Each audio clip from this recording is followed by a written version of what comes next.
Bismillahirrahmanirrahim. Assalamualaikum, salam sejahtera, salam Malaysia Madani. Terima kasih kerana bersama kami dalam Selamat Pagi Malaysia edisi Selasa. Hari ini 15 Ramadan sebenarnya. Pejam cilik dan masa kita berpuasa. Ya, betul. Bersama dengan saya Syafiqah Izzat dan juga Irfan Syahmi Nasution sehingga jam 10 pagi ini pastinya di saluran berita MyTV 123 TV1 juga. Anda boleh saksikan kami melalui aplikasi RTM Play. Betul. Jangan lupa malam ini ada apa Syafiqah yang menarik? Malam yang dinanti-nantikan iaitu Malaysia akan menentang Oman. Tepat jam 10 malam ini akan disiarkan secara langsung juga melalui TV Sukan dan juga RTM OK. TV betul. OK. Jadi jangan lupalah untuk memberi sokongan anda kepada Harimau Malaya. Jadi kalau tak tengok di TV, boleh datang ke stadium. Boleh datang ke stadium. Anda juga boleh menyaksikan di RTM Play. Ya, betul. Jadi pada malam ini kita bakal menyaksikan Malaysia akan menentang Oman. Ini adalah untuk kelayakan Piala Dunia tahun 2026 dan juga Piala Asia 2027. Ya, betul. Jadi kita doakan agar Harimau Malaya mendapat kemenangan pada malam ini. Ya. Jom kita ke reka, Irfan.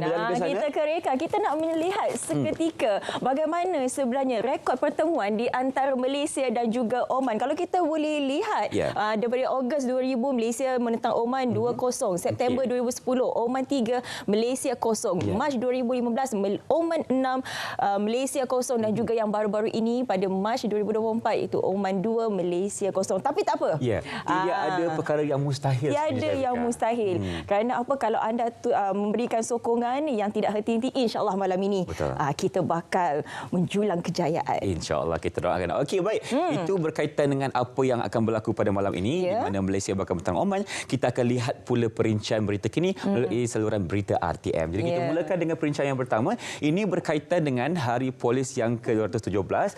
Jadi kalau kita boleh saksikan ini sebenarnya sempena sambutan Hari Polis ke-217 yang di-Pertuan Agong, Ustaz Ibrahim menzahirkan penghargaan kepada seluruh warga Polis Darjah Malaysia atas khidmat dan jasa yang disumbangkan menjaga keselamatan serta keamanan negara. Ya, baginda yang juga Pusrojaya yang di-Pertua Kehormat PDRM turut menghargai sumbangan serta jasa para pesara polis yang telah mencurahkan sumbangan dalam menjaga kesejahteraan rakyat. Jadi, sambutan Hari Polis pada tahun ini masih mengekalkan tema Polis dan Masyarakat berpisah tiada.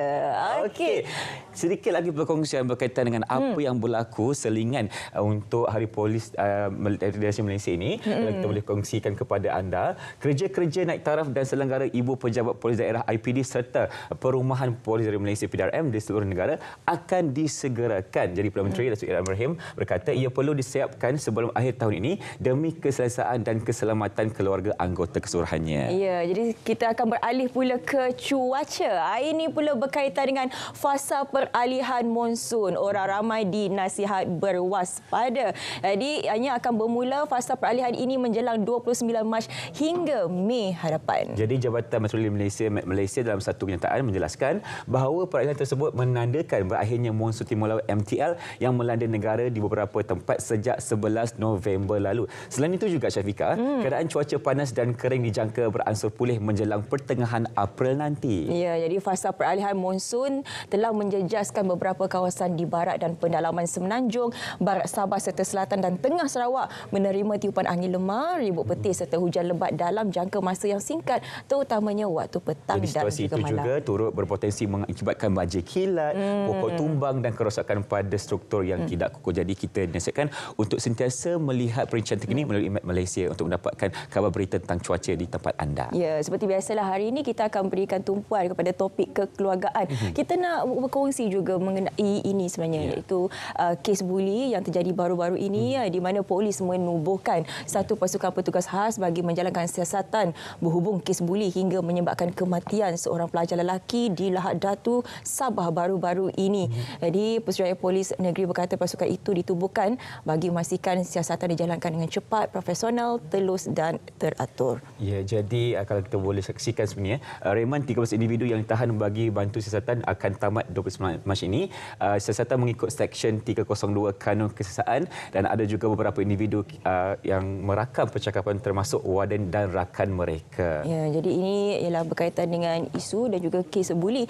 Seterusnya, ini pula berkaitan dengan tiada tolak ansur terhadap kesalahan seksual. KPM sedia beri kerjasama penuh. Ya, jadi tegas KPM pihaknya bersedia memberi kerjasama penuh kepada siasatan yang sedang dijalankan pihak berkuasa mengenai siasatan ke atas seorang guru wanita yang didakwa melakukan kesalahan seksual terhadap pelajar lelaki yang berusia 16 tahun. Kes berkenaan berada dalam perhatian KPM dan tindakan telah diambil mengikut garis panduan sedia ada. Ya, jadi sebelum ini polis memaklumkan menerima laporan pada 12 Disember lepas yang mendakwa suspek berusia 37 tahun telah mencabul mangsa ketika mengulang kaji pelajaran bersama guru terbabit di perpustakaan. Jadi siasatan juga sedang dijalankan mengikut Seksyen 14 Akta Kesalahan Seksual terhadap kanak-kanak yang membawa hukuman penjara tidak lebih 10 tahun dan sebatan. Ya, baik, itu berkaitan dengan kes yang tular baru-baru ini.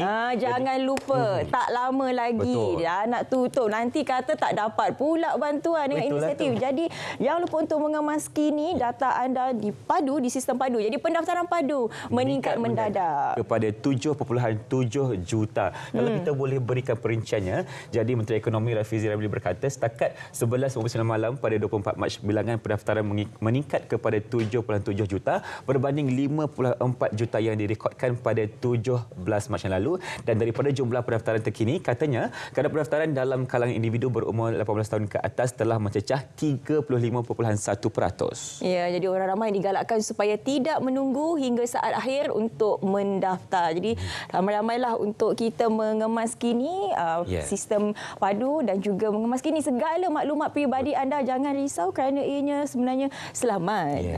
Dan apa yang penting ini semuanya untuk kebaikan anda juga supaya kita mendapat inisiatif dan juga subsidi yang lebih besar. Betul, dan saya ingin ingatkan kepada rakyat Malaysia juga, jangan sebarkan berita palsu tentang apa yang anda tidak pasti, lagi-lagi tentang sistem padu ini. Jadi kerajaan akan cuba sebaik mungkin untuk memberikan insentif juga subsidi kepada mereka yang terpilih. Ya, betul. Dia seperti mana kita katakan tadi, hari ini antara topik-topik yang menarik bakal kami kongsikan bersama anda. Pastinya berkaitan dengan, pernah dengar tak mengenai keluarga nuklear? Keluarga nuklear dan lagi satu terma adalah extended family. Perkataan ataupun terma yang kita akan fahami pada pagi ini, dan kita nak kongsi kepada anda bagaimana untuk kita merapatkan hubungan di antara keluarga dan juga mereka yang jauh di sana. Ya, betul. Sekali lagi kita nak ingatkan kepada anda semua untuk memberikan sokongan kepada Harimau Malaya malam ini 10 malam, pastinya di TV OK dan juga Sukan RTM. Jadi kalau anda yang berkesempatan, silalah datang ke Stadium Nasional Bukit Jalil. Syafika akan berada di mana malam ini? Apa dia? Akan berada di mana? Saya akan berada di stadium. Okey. Baik, kita memeriahkan. Sudah pasti akan berada di stadium. Okey, jadi kita doakan agar Malaysia dapat kejayaan menentang Oman pada malam ini. Ya, okey, kita nak berehat seketika. Boleh kembali selepas ini dalam Saat Pagi Malaysia. Jangan ke mana-mana. Selamat pagi Malaysia.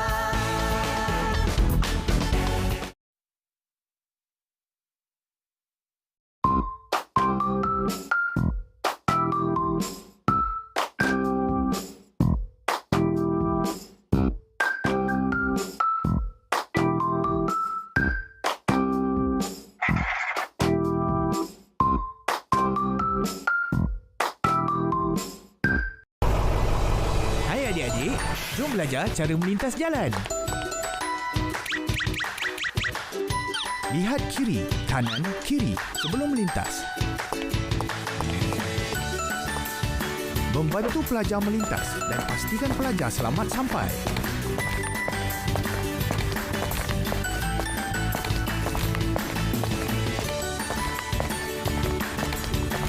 Jangan tiru pemanduan seperti ini. Contohi pemanduan dan peraturan dengan berhemah.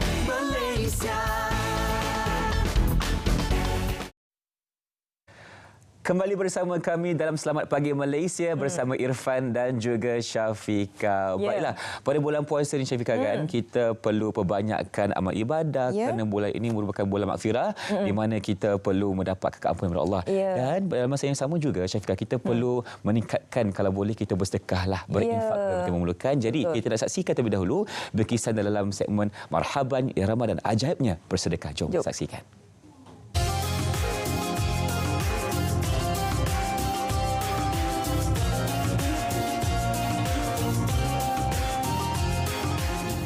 Assalamualaikum. Assalamualaikum warahmatullahi wabarakatuh. Bersedekah adalah satu ibadah dalam Islam. Dalam bulan Ramadan, kita perlu banyak bersedekah kerana dengan bersedekah di bulan Ramadan, banyak sekali fadilat dan pahalanya disediakan oleh Allah Subhanahu Wa Taala. Yang penting kita bersedekahlah dengan penuh keikhlasan kerana Allah Subhanahu Wa Taala. Ramai orang di luar sana yang memerlukan bantuan, yang memerlukan daripada kita apa yang kita ada untuk kita berikan kepada mereka. Justru itu, di sempena bulan Ramadan yang mulai ini, marilah kita memperbanyakkan bersedekah. Mudah-mudahan Allah Subhanahu Wa Taala menerima ibadah kita di bulan yang mulia ini. Bersedekah tidak semestinya dalam bentuk pemberian wang. Kita juga boleh bersedekah dalam bentuk memberi makan orang yang berpuasa. Justru itu, marilah kita bersedekah supaya dapat hikmah yang besar yang akan diberikan oleh Allah SWT kepada kita, dapat membersihkan hati kita, dapat membuangkan perasaan bakhil dalam diri kita, dan akhir sekali menambah keberkatan hidup kita dunia dan akhirat. Sekian, Assalamualaikum warahmatullahi wabarakatuh.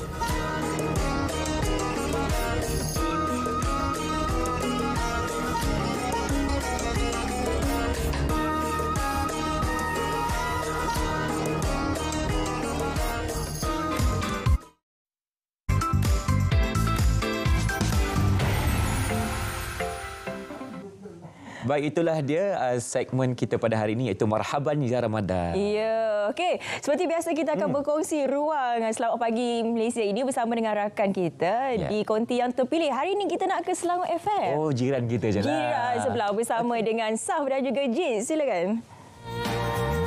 Baik, selamat pagi diucapkan kepada anda. Itu lagu nyanyian daripada kumpulan The Sister, Amazing Ramadan. Selamat puasa.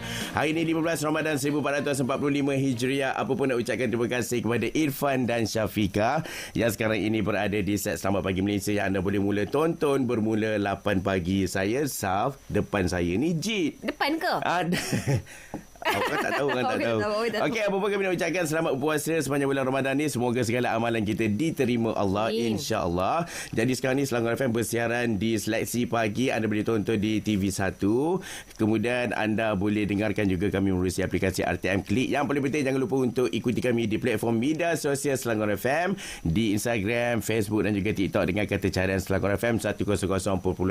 Jadi puasa-puasa ni Jit, apa yang kita nak kongsi kepada pendengar dan penonton ni? Kita tetap bersiaran juga 18 hari. Betul. Jadi kita mulakan untuk segmen kita lah sebelah pagi ni, inspirasi 6 sampai 10. Lepas tu kita ada Prisma bermula 10 pagi sampai 2 petang. Kemudian kita ada Ekspresi bermula jam 2 sampai pukul 5 petang. Petang tu macam pagi juga, lebih kurang. Kita ada Dimensi bermula jam 5 sampai 9 malam. Last sekali Santai bermula jam 9 sampai 12 tengah malam. Tapi dalam inspirasi Selangor FM ni, kita ada Sian Bantu Sen kan? Topik kita hari ni best tau. Ya, betul. Berkenaan dengan simpan duit. Selalu kita simpan duit dekat bank. Betul? Jadi kami nak tahu daripada pendengar bagaimana mereka simpan selain dari masukkan duit tu dalam bank. Ada kongsi tadi simpan dalam tilam. Dalam tilam. Yang tu yang saya tak boleh brain tu. Betul. Dia tebuk tilam, lepas tu simpan duit dalam tu. Itu juga antara yang dikongsikan jugalah. Tapi kira macam duit-duit selit tu memang perlu ada untuk sekarang ni lah perbelanjaan terutamanya sekarang ni. Mana tahu itu kegunaan untuk kecemasan. Jadi saya bantu saya ni akan berlangsung sehingga lah pukul 8.30 pagi nanti. Sebab selepas tu kita ada DTA. Iaitu kita akan bersama dengan pakar kita. Kami akan pilih satu komen yang menarik. Maknanya DTA, iaitu Dr. Teguh Asmadi akan respon dari situ teruslah.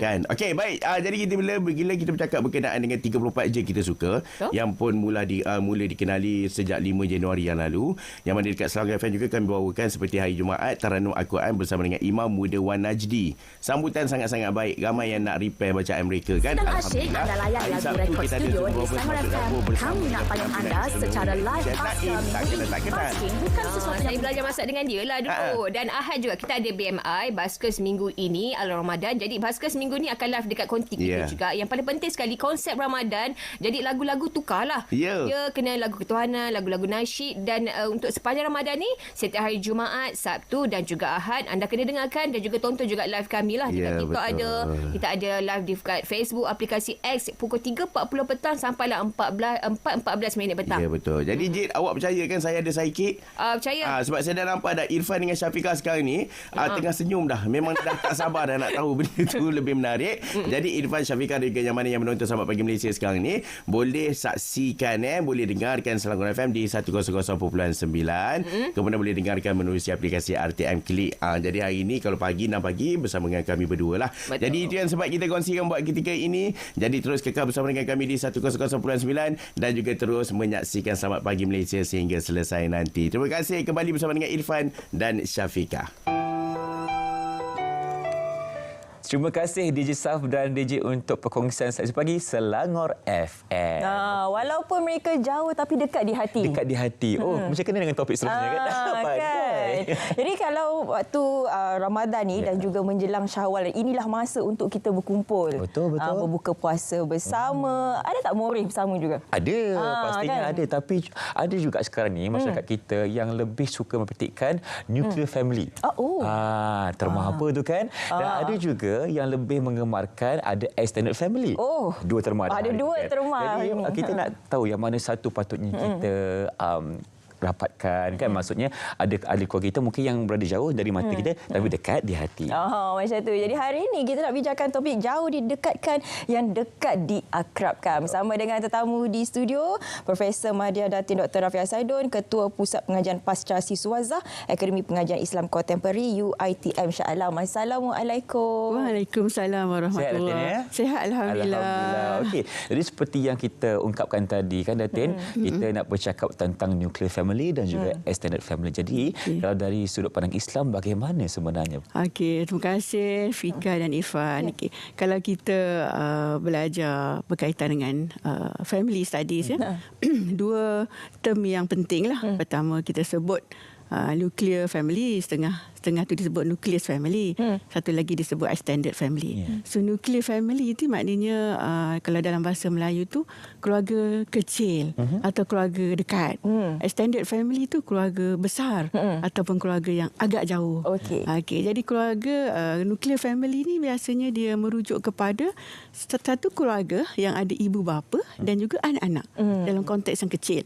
Tapi kalau extended family ni satu keluarga yang besar, yang mengandungi beberapa generasi yang masih hidup. Mungkin generasi datuk kita, ikutlah Ifah dengan Fika. Maknanya generasi mana yang masih hidup kan? Mungkin moyang atau moyang tu apa onyang mungkin moyang, generasi datuk kita, generasi ayah kita, and then kita, dan kalau kita dah berusia mungkin generasi anak-anak kita, cucu-cucu kita, cicit-cicit kita. Gitu. Jadi itu beza antara nuclear family dengan extended family. Okey, dalam konteks Islam Islam melihat family itu adalah satu support system yang sangat penting untuk kemajuan setiap individu. Jadi keluarga tu lagi besar lagi bagus sebenarnya. Jadi Islam lebih mengiktiraf extended family. Buktinya kita lihat ada pertalian keluarga dalam Islam ni. Bagaimana keluarga terbentuk? Pertama dengan pertalian darah, nasab yang sedarah, ada pertalian darah macam kita, ibu bapa kita, adik-beradik kita, datuk, pakcik-makcik, anak saudara kan. Itu yang pertama. Yang kedua melalui perkahwinan. Dengan perkahwinan kan terbentuk keluarga. Contoh mertua, ibu bapa mertua, ipar duat, and then anak tiri, adik tiri, semua melalui perkahwinan. And then satu lagi melalui susuan. Tapi susuan ni tidaklah commonly being practiced di Malaysia, jarang-jarang. Tapi once kita ada pertalian susuan, dianggap seperti adik-beradik juga kan. Jadi keluarga tu besar kan. Kalau dalam Islam ada 3 perkara tadi yang mengkaitkan istilah keluarga. Jadi dalam Islam ni kita lihat keluarga ni penting, keluarga besar ni penting. Pertamanya kita lihat konsep wali. Wali ataupun istilah Arab wilayah. So wali ni biasa kita dengar untuk dalam situasi apa? Irfan? Perkahwinan. Kita biasa dengar wali perkahwinan. Just imagine kalau wali utama, wali yang paling dekat ayah tidak ada. Bila tidak ada, dia akan pergi next kan. Ayah tak ada, adik-beradik, mungkin adik-beradik ayah, ibu bapa, adik-beradik ayah kita, pakcik-pakcik ataupun anak saudara, sepupu. Okey, itu wali nikah. Selain wali nikah, wali dalam nafkah. Kita biasa dengar kan, perwalian dalam nafkah. Contoh kalau ayah kematian ayah, kan, ayah gaib hilang, ataupun ayah tidak mampu untuk memberi nafkah, mungkin atas sebab terlalu miskin, sakit dan sebagainya, dia akan jatuh pada next keluarga yang paling dekat. Keluarga yang dekat dengan ayah kita. Mungkin adik-beradik ayah. Atuk kan. Atuk dulu, adik-beradik ayah. Anak saudara, ada step-step dia lah. Kan? Jadi itu maknanya keluarga yang besar. Kita tak boleh fokus pada keluarga kecil kerana tanggungjawab tu dikongsi bersama. Next. Begitu juga kalau wilayah wali ni lebih pada lelaki kan. Kalau pihak perempuan, kita sebut custody, hadanah ataupun hadin. Kalau bahasa Inggeris, custodian. Jadi custody lebih kepada upbringing anak-anak. Kalau wali tadi lebih kepada benda-benda besar, memberi nafkah, tanggungjawab yang lebih besar, masa depan anak, education dan sebagainya. Tapi ibu ni lebih kepada upbringing, kasih sayang, memberi didikan, kemesraan dan sebagainya. So kalau dari segi apa tadi, custody, hadanah, ibu. Kalau ibu tiada, ibu tidak sihat, ibu hilang syahadat lah sebagai ibu, dia akan turun juga kepada next keluarga dekat dan keluarga jauh. Lepas tu kita tak boleh nak nafikan peranan keluarga jauh ni dalam membentuk satu keluarga yang sempurna. Begitu juga dalam konsep pembagian harta bersaka. Pembagian harta bersaka kan, kita start dengan keluarga dekat dulu. Dan keluarga dekat tak ada, kita pergi keluarga jauh. Jadi dalam Islam begitu. Peranan keluarga besar ni tidak boleh dinafikan. Dia adalah tulang belakang. Kata family ni is a bedrock of the society. Kan? Maknanya kalau sempurnalah keluarga, sempurna cemerlanglah masyarakat, society. Kalau rosaklah keluarga, maka masyarakat tu bagaimana? Begitulah. Tapi kalau kita tengok dalam situasi sekarang ini, kalau kita bercakap mengenai keluarga extended, mungkin ada yang tidak mengenal pun saudara-saudara jauh yang kita kata. Betul. Mungkin berselisih pun tak kenal. Betul. Saudara ke? Anak siapa? Rupanya berkait. Rupanya berkait. Jadi, sebab kita tak boleh menyalahkan juga. Mungkin ada akibat kekangan masa. Ataupun disebabkan jarak yang terlalu jauh antara satu sama lain. Walaupun sekarang ini mungkin komunikasi itu ada, tapi mungkin komunikasi itu belum cukup untuk merapatkan lagi sesuatu hubungan. Anda kata kalau seseorang itu memang hidupnya dan juga membesar dalam satu ataupun sebuah keluarga yang nuklear, apabila bersama dengan pasangan yang mempunyai keluarga extended, mungkin dia anak tunggal lah, kahwin pula dengan orang yang ada adik-beradik 9, 10, bagaimana sebenarnya cara yang terbaik untuk menyesuaikan diri? Okey, satu soalan yang baik. Jadi kita bermula dengan kita memahami konsep keluarga tu sebagai seorang Muslim. Setidaklah berkata seorang Muslim. In fact, seorang Malaysia ataupun orang Asia kan lebih mementingkan kekeluargaan. Kan? Jadi untuk kita memahami konsep, saya rasa baik kita buat dululah sebagai persediaan untuk kita berkeluarga kan. Kita buat persediaannya macam Irfan ni, kita buat apa, kalau anak-anak kita buat masa zaman sekolah, cikgu dia suruh bawa apa, family tree kan. Dia buat family tree kan. Atuk kahwin dengan siapa, dapat siapa, adik-beradik atuk saudara kahwin dengan siapa, dapat siapa. Dan bawah tu ayah kita. Ayah kita, siapa adik-beradik ayah kita, kahwin dengan siapa, dapat siapa. And then kita kan. Kalau kita, adik-beradik kita semua kahwin dengan siapa, buat tree dia lah, ranting-ranting, dahan-dahan dia. Lepas tu kalau kita dah berusia 50-60 tahun, ke bawah lah pula. Kan, anak-anak kita, cucu-cucu kita, anak kita, kita cicit kahwin dengan saya, dapat siapa. So kita faham yang itu, insya-Allah kita faham konsep, dan kita bila faham ni kita mudah untuk mempraktiskan lah. The reality is keluarga ni sepatutnya memang dalam keadaan besar lah, kita sebut extended family, sebab peranan dia sangat penting kan. Tapi yelah, kita faham lah macam Fika kata kehidupan hari ni penuh dengan kesibukan. Sibuk katanya. Kerja pagi kan, pergi pagi balik lewat petang. Jiran pun tak kenal. Jiran pun tak kenal. Apatah lagi keluarga yang duduk jauh daripada kita kan. So tapi kita ada aktiviti yang kita rasa kita boleh rapatkan keluarga ni. Kan kita sekarang ada social media, kita ada Facebook, kita ada WhatsApp, kita ada Instagram, Telegram dan sebagainya. Kita try himpunkan keluarga-keluarga dalam kumpulan-kumpulan tertentu dan try untuk berkomunikasi dengan mereka supaya kita membiasakan diri kan. Itu salah satu cara lah untuk merapatkan yang jauh kan. Beri keluarga kita dan juga keluarga suami kita. Sama jugalah. Kita biasakan, amalkan dulu dalam keluarga kita, and then bila kita mungkin berkahwin seperti Fika kata tadi, kita telah membiasakan kan diri. Dan satu lagi Fika, saya perasan lah, Malaysia ni kan satu negara membangun, tapi kita ke arah negara maju kan. Jadi masing-masing seolah-olah busy mengejar kehidupan kan. Jadi agak busy. Satu lagi tidak dinafikan lah, cost of living kita sangat tinggi kan. Duduk di bandar, duduk di kampung sama, maknanya cost of living tinggi. Jadi suami isteri terpaksa bekerja siang dan malam kan. Siang bekerja tak cukup, malam pula bekerja. Kalau suami seorang bekerja tak cukup, isteri terpaksa bekerja. Jadi masa dengan anak pun kita rasa terbatas. Apatah lagi masa dengan keluarga lain, keluarga yang besar ni lah. Nak balik kampung pun terpaksa kan, terpaksa menyusun jadual kan. Tapi itulah Datin, kalau kita cakap mengenai tak cukup masa tu, adakah itu semata-mata sebagai satu alasan? Sebab kalau kita cakap keutamaan, priority, kalau kita letak keluarga itu sebagai satu keutamaan nombor satu dalam tata kehidupan, masa itu boleh disusun atur. Betul, betul. Saya setuju dengan tu. Sebab itu saya katakan tadi, kita gunakan social media. Mungkin kita tak dapat berjumpa secara live, face to face, tapi kita boleh berkomunikasi secara maya. Boleh je kan. Kita boleh video video call, kita boleh ber-Google Meet dan sebagainya. Mungkin pertemuan secara maya daripada tak ada. Itu sebab kalau orang kata dia busy, dia sibuk, jangan percaya. Takkan nak type hi pun tak boleh. Perusahaan saja diperlukan. Okey, Doktor, saya tanya pandangan jugalah kan.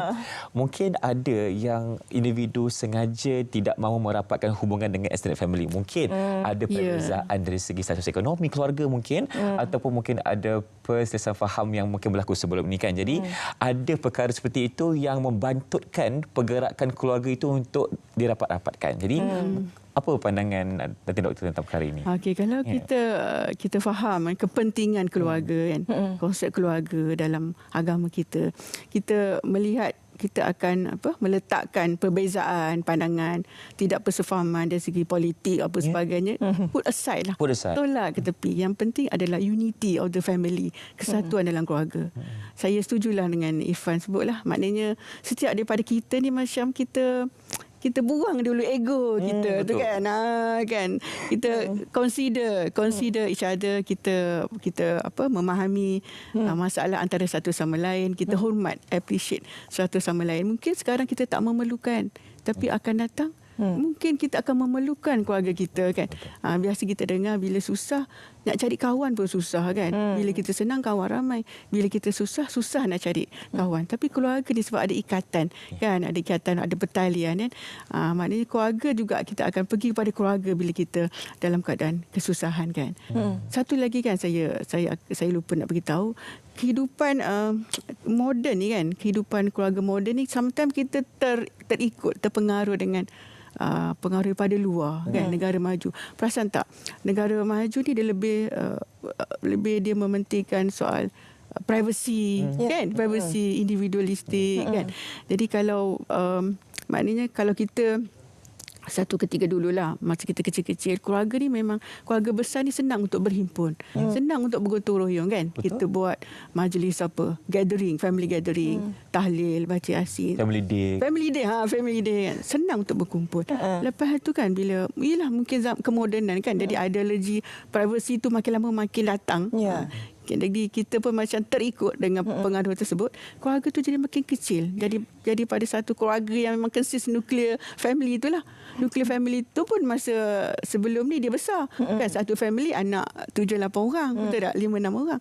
Tapi makin lama makin kecil. Nuclear family tu pun jadi kecil lah. Anak 2 orang. Kita lihat anak family di negara maju. Anak dia berapa seorang? Kecil kan? Keluarga tu makin lama makin kecil. Makin privacy. Dan sekarang mungkin ada golongan yang tak nak berkahwin, lambat berkahwin, memang tak nak berkahwin. Jadi macam dari seorang kecil. Nampak tak daripada besar kecil. Tapi Datin Doktor, kalau kita tengok zaman-zaman dahulu mungkin sebuah unit keluarga itu harmoni. Tapi sekarang ini mungkin terlalu ramai yang toksik. Termasuklah ahli keluarga. Jadi mungkin ini akan mengacau emosi mereka. Jadi disebabkan itulah mereka menjauhkan diri, atau bagi mereka lebih baik menyendiri daripada rasa tertekan itu. Jadi tidakkah kita rasa bahawa baiklah kita menghormati hak dan juga pendirian mereka untuk tidak berkeluarga? Macam mana Datin Doktor? Okey. Kalau begitu maknanya perlu kepada kefahaman jugalah kefahaman tentang pentingnya peranan setiap individu dalam keluarga. Dan lepas kita faham, kesedaranlah pula kan. Kesedaran. Faham kesedaran yang kita buat. And then mungkin cara yang kedua, siapa yang dianggap ketua keluarga lah. Ketua keluarga tu perlu memainkan peranan yang sangat penting kan. Kalau ketua keluarga dalam istilah keluarga besar, yang paling berusia lah kan. Sebab kita ingat melakukan kebaikan kepada keluarga tu sangat-sangat diutamakan sebenarnya kan. Sebab dalam lagi-lagilah bulan Ramadan kan. Kita sekarang dalam bulan Ramadan, sangat digalakkan untuk melakukan kebaikan. Lakukan kebaikan hendaklah didahulukan pada keluarga dulu. Jadi ahli keluarga ni yang sedarlah, dia kena tunjukkan dulu.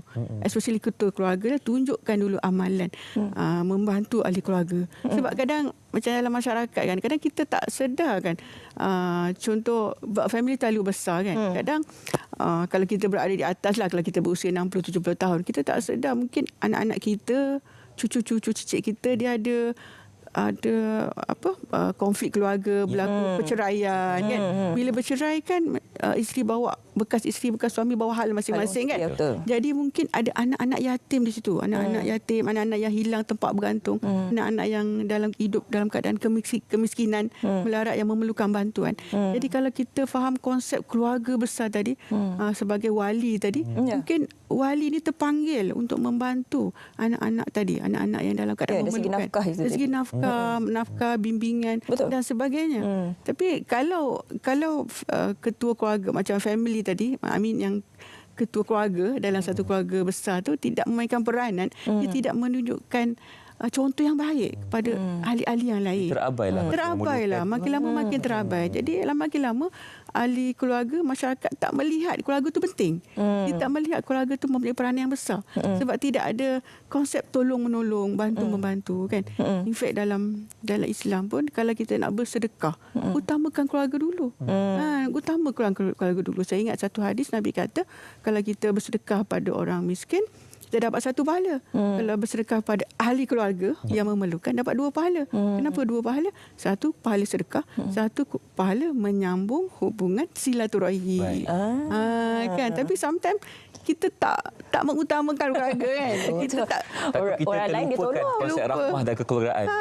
Kita tak cari keluarga kita. Sebab tu family tree tu sangat penting, lekat kat dinding. Yang mana anak kita buat tu nampak kat dinding.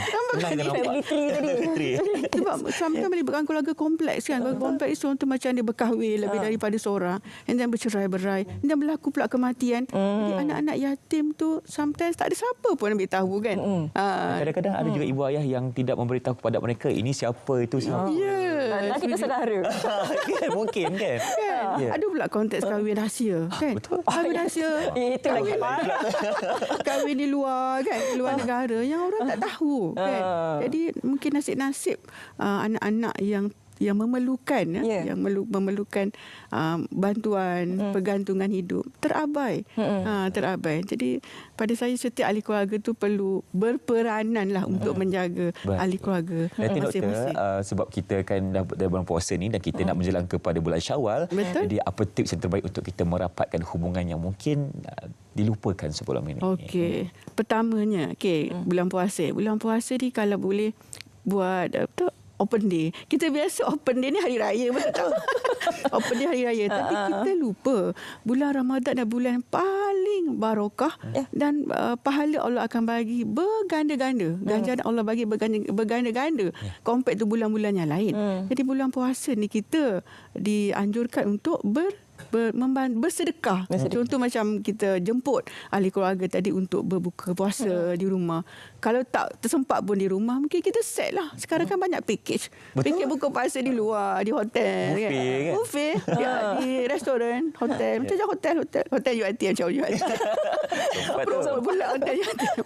Kan jadi mungkin boleh mana-mana keluarga yang berpendapatan lebih boleh mengajak ahli keluarga yang extended ni untuk sama-sama berbuka puasa. Ataupun sekarang dia orang buat buka puasa macam ramai-ramai macam piknik tu. Di Padang Dataran Kemerdekaan lah, di Putrajaya, di mana-mana. Mungkin itu satu cara lah untuk apa tu menghubungkan silaturahim. Dan satu lagi kalau macam raya tu kan, kan istilah bagi duit raya tu kan. Duit raya tu okey, betul lah, duit raya itu kita bagi kan, kita tanda kita appreciate lah hubungan kekeluargaan. Tapi kalau kita awal bulan Ramadan kan, nak buat persiapan. Betul. Mana kalau bulan Ramadan kita ada rezeki lebih, kita bahagilah. Bukan istilah duit raya, kita sedekah kan. Sedekah sebab kita nak kejar pahala. Pahala di bulan Ramadan berganda-ganda. Di bulan Ramadan kita bahagi juga duit, istilah duit lah kepada anak-anak apa tu yang keluarga, anak-anak saudara dan sebagainya lah. Dan hari raya lah. Betul. Okay. Jadi dalam kesempatan masa ni jugalah kita ada satu budaya lah kalau di waktu Syawal nanti. Bermaaf-maafan. Itu penting. Tapi kalau boleh janganlah waktu Syawal je. Jadi sebab dalam keluarga ni bila masa yang ada, kesempatan masa yang ada, minta maaf lah kalau ada masalah. Dan yang jauh didekatkan, yang dekat kita akrabkan. Nanti kita buat family tree. Takut saudara.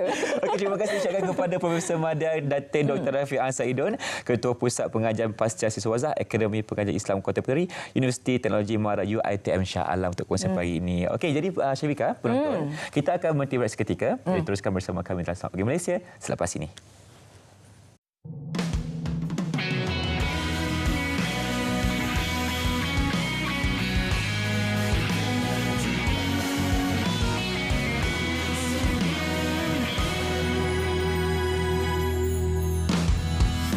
Yang berlari tidak lagi menanti, zaman beralih arah, data kian bercambah, maklumat lebih terperinci dalam dunia data, pangkalan data utama melangkah maju, informasi bermakna dan beri cahaya.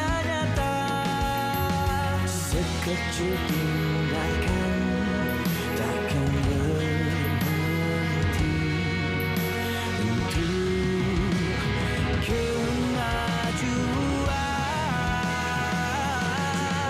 Kini padu untuk semua, data terhubung lebih sejahtera. Setiap big data cermat dijaga, kemajuan itulah janji kita.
Okey, masih lagi bersama dengan kami dalam Selamat Pagi Malaysia. Seperti biasalah waktu Ramadan ini ada banyak pakej dan juga bingkisan yang kita sediakan, Irfan. Jadi pada pagi ini kita akan teruskan dengan bingkisan Ia Ramadan yang disediakan oleh penerbit kita, Syafiq Adri Fitri Jamin. Okey, tapi sebelum itu Ini pun penting juga ni untuk keselamatan. Sebab apa waktu berpuasa ini adalah ramai pula yang merompaknya. Bukan rompak rumah je, Irfan. Masuk kebun punya juga. Masuk kebun ada juga. Jadi kita kena letakkan apa ni untuk kenalah letak pagar elektrik untuk keselamatan. Pun kita kena tahu juga spek yang tertentu, proses yang baik untuk kita letak. Kalau tak mungkin membahayakan. Ya, betul. Ingin kami kongsikan bersama dengan anda. Ini kes pada 2021. Seorang lelaki ditemui mati terbaring di tepi rumahnya dengan seluruh badannya rentung. Dipercayai terkena renjatan pagar elektrik yang dibuatnya di keliling kebun bersebelahan rumahnya itu. Jadi mayat mangsa yang dipercayai mati itu ditemui jirannya dengan keadaan yang masih berasap. Dan dawai elektrik terbelit di kakinya. Jadi ini antara contoh-contoh kes sekiranya pemasangan dawai elektrik itu ataupun pagar elektrik itu tidak dilakukan mengikut spesifikasi yang ditetapkan. Ya, jadi selamatkah pagar keselamatan anda, pagar elektrik anda? Jadi apa yang perlu kita tahu? Jadi kita akan bersama dengan tetamu kita iaitu Puan Ifah Hanah Muluk, Timbalan Pengarah Unit Pembangunan Keselamatan Elektrik, Gas Jabatan Kawaselia Keselamatan Suruhanjaya Tenaga, dan juga kita bersama dengan Encik Muhammad Hilman Roslan, Penolong Pengarah Unit Pembangunan Keselamatan Elektrik, Gas Jabatan Kawaselia Keselamatan Suruhanjaya Tenaga. Assalamualaikum, selamat pagi. Waalaikumsalam. Ya, kita ingin membina ataupun membuat pagar itu demi keselamatan kita. Tapi akhirnya kita juga yang terjerat sekiranya tidak mengikut spesifikasi yang ditetapkan. Tapi sebelum itu sedikit mukadimah berkaitan dengan Suruhanjaya Tenaga, Puan. Terima kasih. Assalamualaikum warahmatullahi wabarakatuh dan selamat sejahtera. Suruhanjaya Tenaga ataupun kita panggil STLAS sebab apa ni secara singkatnya ditubuhkan pada tahun 2001 dan beroperasi sepenuhnya pada tahun 2002. So antara tanggungjawab dan skop Kawaselia Suruhanjaya Tenaga ni adalah khususnya kepada sektor Kawaselia Tenaga iaitu pembekalan elektrik dan juga gas berpaip di Semenanjung Malaysia. So secara ringkasnya Kawaselia Suruhanjaya Tenaga ada 3 bahagian. Pertama sekali adalah Kawaselia Ekonomi. Nombor 2 adalah Kawaselia Teknikal.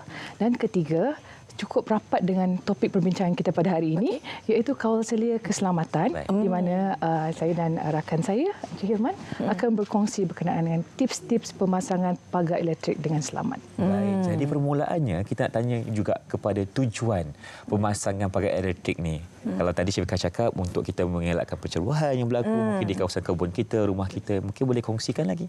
Okey, sebenarnya pemasangan pagar elektrik ini adalah untuk bertujuan menghalang kawasan persendirian daripada diceborohi oleh manusia ataupun haiwan. Jadi untuk premis-premis yang biasanya terlibat dengan pemasangan pagar elektrik ini adalah premis-premis yang menjalankan aktiviti pertanian ataupun kawalan keselamatan seperti kenderaan, pihak utiliti, tenaga dan air dan sebagainya. Jadi untuk pemasangan pagar elektrik ini sebenarnya kita boleh bagikan kepada 2 jenis kategori. Iaitu kategori pertama, kategori pemasangan pagar elektrik untuk tujuan keselamatan yang pertamanya. Dan yang kedua adalah bagi tujuan haiwan.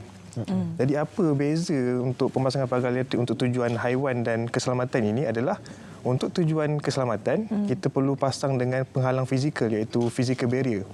Dan physical barrier ini hendaklah terasing daripada mana-mana sumber bekalan elektrik.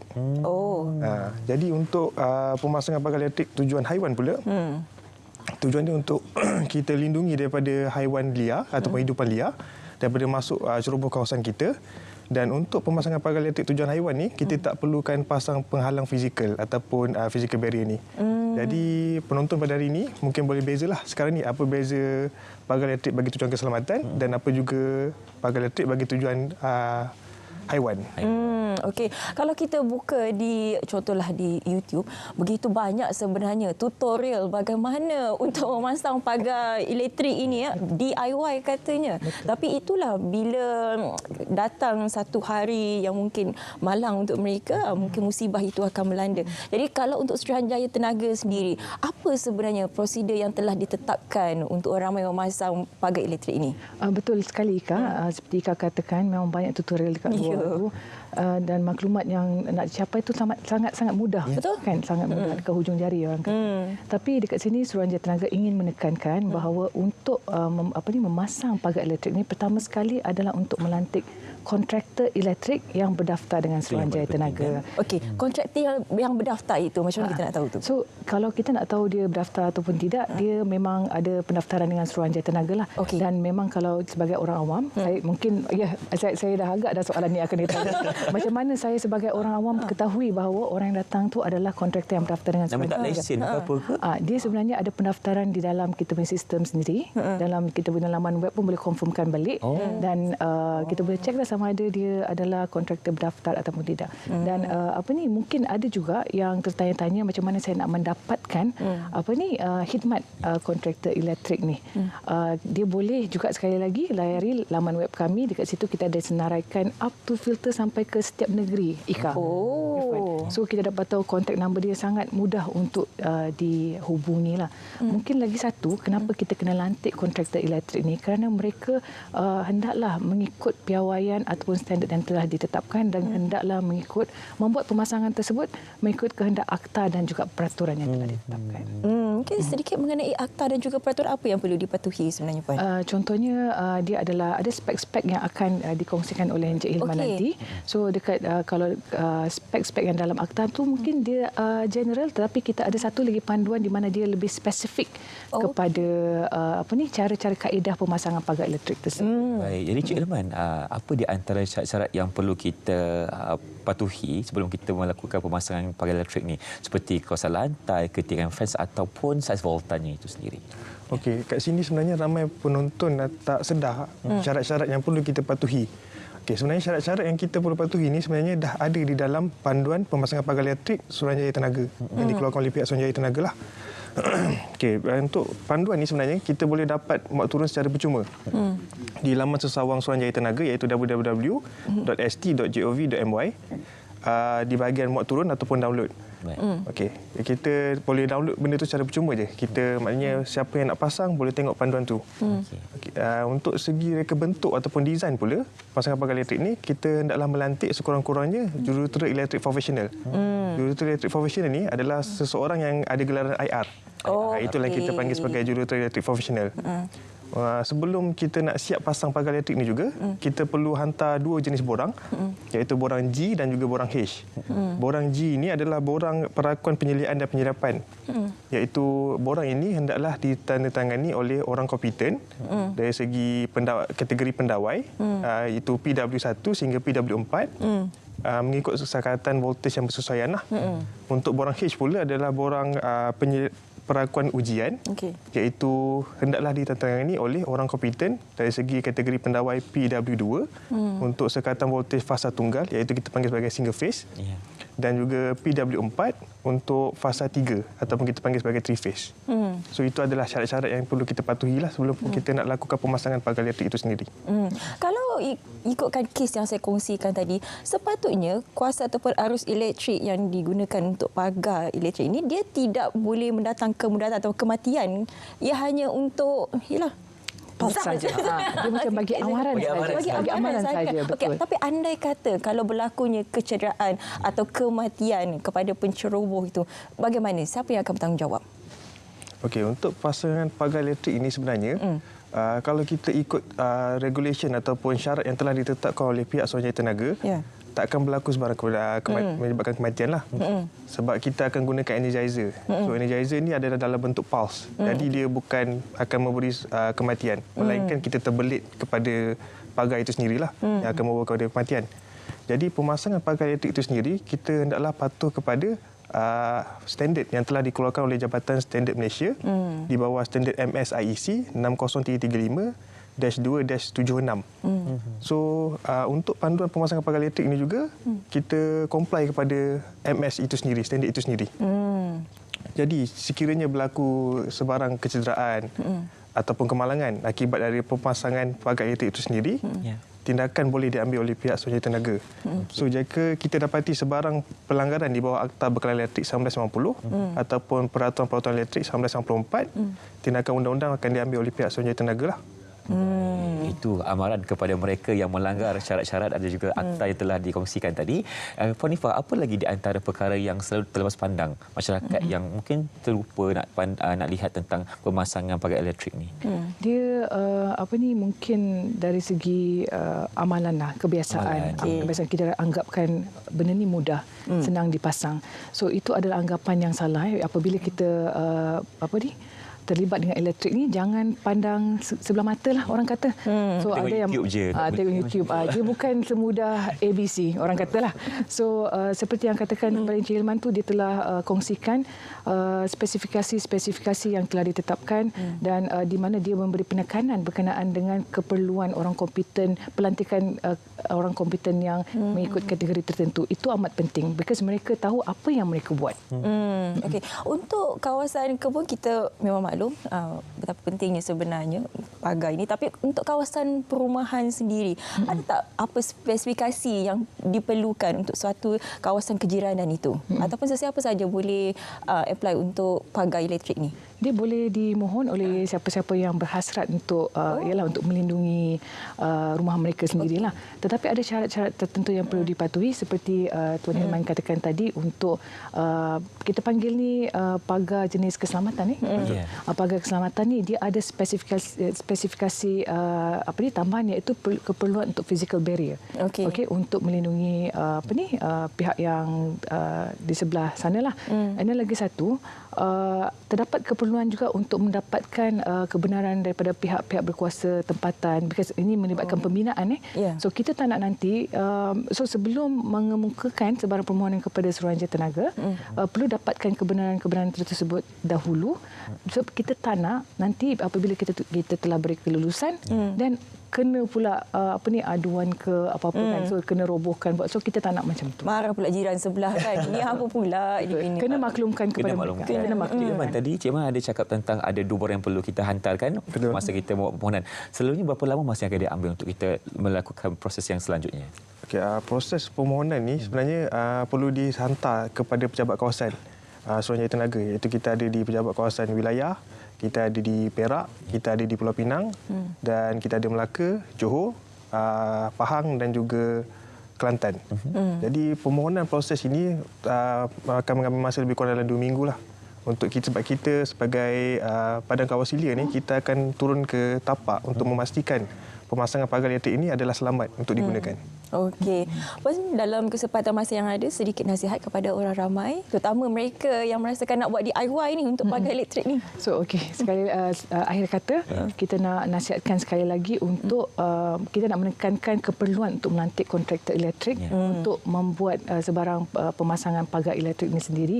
Dan sentiasa sebagai orang awam mungkin boleh layari laman sesawang kami www.st.gov.my untuk mendapatkan maklumat terkini berkenaan dengan pagar elektrik ini. Baik, itulah dia pesanan terakhir oleh Puan Ifah dan juga Encik Hilman untuk perkongsian pada pagi ini tentang selamatkah pemasangan pagar elektrik anda. Jadi sekali lagi kami ucapkan terima kasih kepada Puan Ifah Hana Muluk, Timbalan Penggarap Unit Pembangunan Keselamatan Elektrik Gas, Jabatan Kawal Selia Keselamatan Suruhanjaya Tenaga, juga kepada Encik Muhammad Hilman Roslan, Penolong Penggarap Unit Pembangunan Keselamatan Elektrik Gas, Jabatan Kawal Selia Keselamatan Suruhanjaya Tenaga. Terima kasih banyak. Terima kasih. Okey, baiklah penonton, sekarang ni apa kata kita berhenti seketika. Teruskan bersama kami dalam Selamat Pagi Malaysia. Jangan ke mana-mana.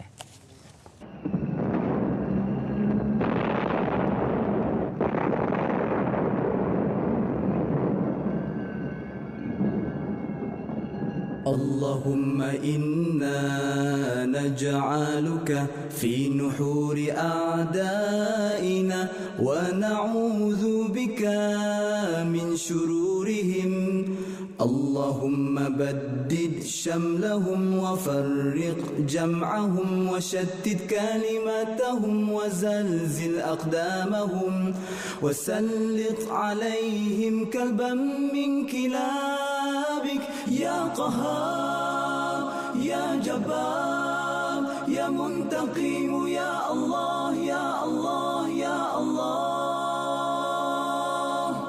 اللهم يا منزل الكتاب يا مجري السحاب يا هازم الأحزاب اهزمهم اهزمهم اهزمهم وانصرنا عليهم Ya Allah, kami letakkan kamu di batang leher musuh-musuh kami, dan kami berlindung denganmu dari kejahatan mereka. Ya Allah, hancurkan kumpulan mereka. Ya Allah, pecahkan pakatan mereka. Ya Allah, leburkan pendirian mereka. Ya Allah, musnahkan langkah mereka. Cengkamkan anjing-anjingmu kepada mereka.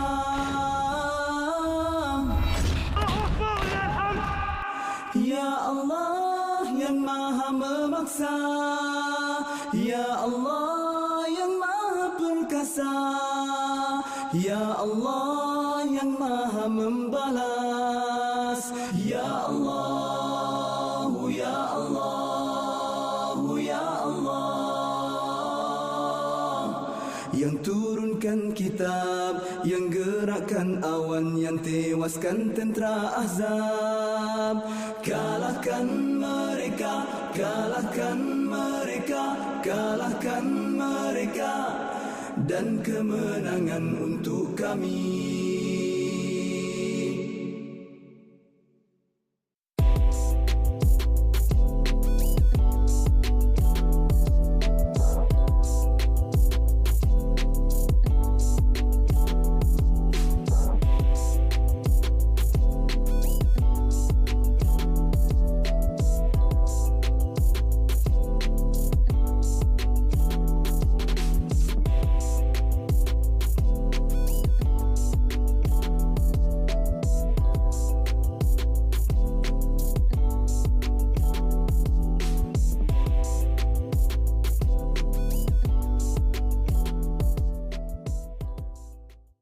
Okey, adakah anda berminat untuk mengadakan jenama sendiri? Dan juga ini kepada founder-founder di luar sana yang inginkan CJ-CJ halal, laji, MP dan sebagainya. Kita ada satu promosi hebat hari ini. Saya nak kenalkan terlebih dahulu tetamu di studio. Kita bersama dengan Tuan Kupusami anak lelaki Manyam, Elias Mohandas, Ketua Pegawai Operasi, dan juga Tuan Afnan Fahim bin Mahul, Pengurus Besar. Ini daripada UMZ Bioline. Selamat pagi. Selamat pagi. Ya, kalau kita tengok di media sosial ini berlumba-lumba sekarang nak jadi founder produk. Jadi kepada anda yang tak tahu nak buat produk di mana, kami bawakan hari ini UMZ Bioline. Mungkin sedikit mukadimah berkaitan dengan UMZ Bioline. Boleh. Ya. Okey, untuk pengetahuan, kilang UMZ Bioline Manufacturing Sdn Bhd telah berkecimpung dalam dalam produk OEM selama 15 tahun.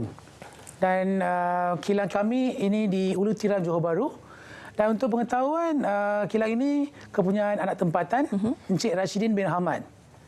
Okey, untuk pengetahuan, kami profesional dan mempunyai semua mesin-mesin yang equipment, mesin, staff-staff terlatih.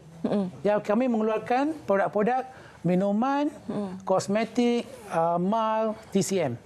Okey, dan dengan kami juga mempunyai R&D yang mengeluarkan formulasi yang terbaik untuk para pelanggan yang ingin mengeluarkan produk sendiri. Okey. Dan untuk pengetahuan, ramai di luar sana telah menjana berjuta-juta ringgit dengan produk-produk yang kami telah keluarkan untuk mereka. Okey. Nak bina ataupun nak buat satu produk itu satu perkara, tapi yang lagi penting ialah produk itu berkualiti. Jadi kita mestilah nak cari kilang juga yang berkualiti juga. Jadi kalau kita boleh lihat di hadapan ini begitu banyak sijil yang dipamerkan. Mungkin boleh kongsikan apa di antara sijil-sijil yang terlaput ataupun pengiktirafan yang diberikan kepada kilang ini. Okey, baik. Terima kasih Cik Syafiqah. Ya. Jadi terima kasih kepada Selamat Pagi Malaysia dan terima kasih kepada rakyat Malaysia. Jadi hari ini kami bawakan. Kalau kita tengok depan ni banyak sijil-sijil kita bawakan.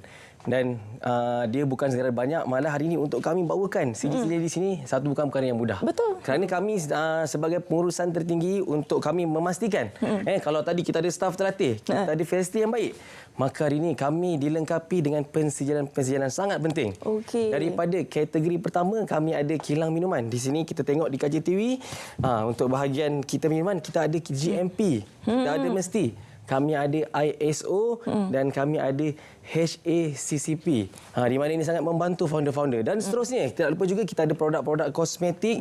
Di mana produk kosmetik ini memerlukan pengilang yang perlu ada lesen GMP. Betul.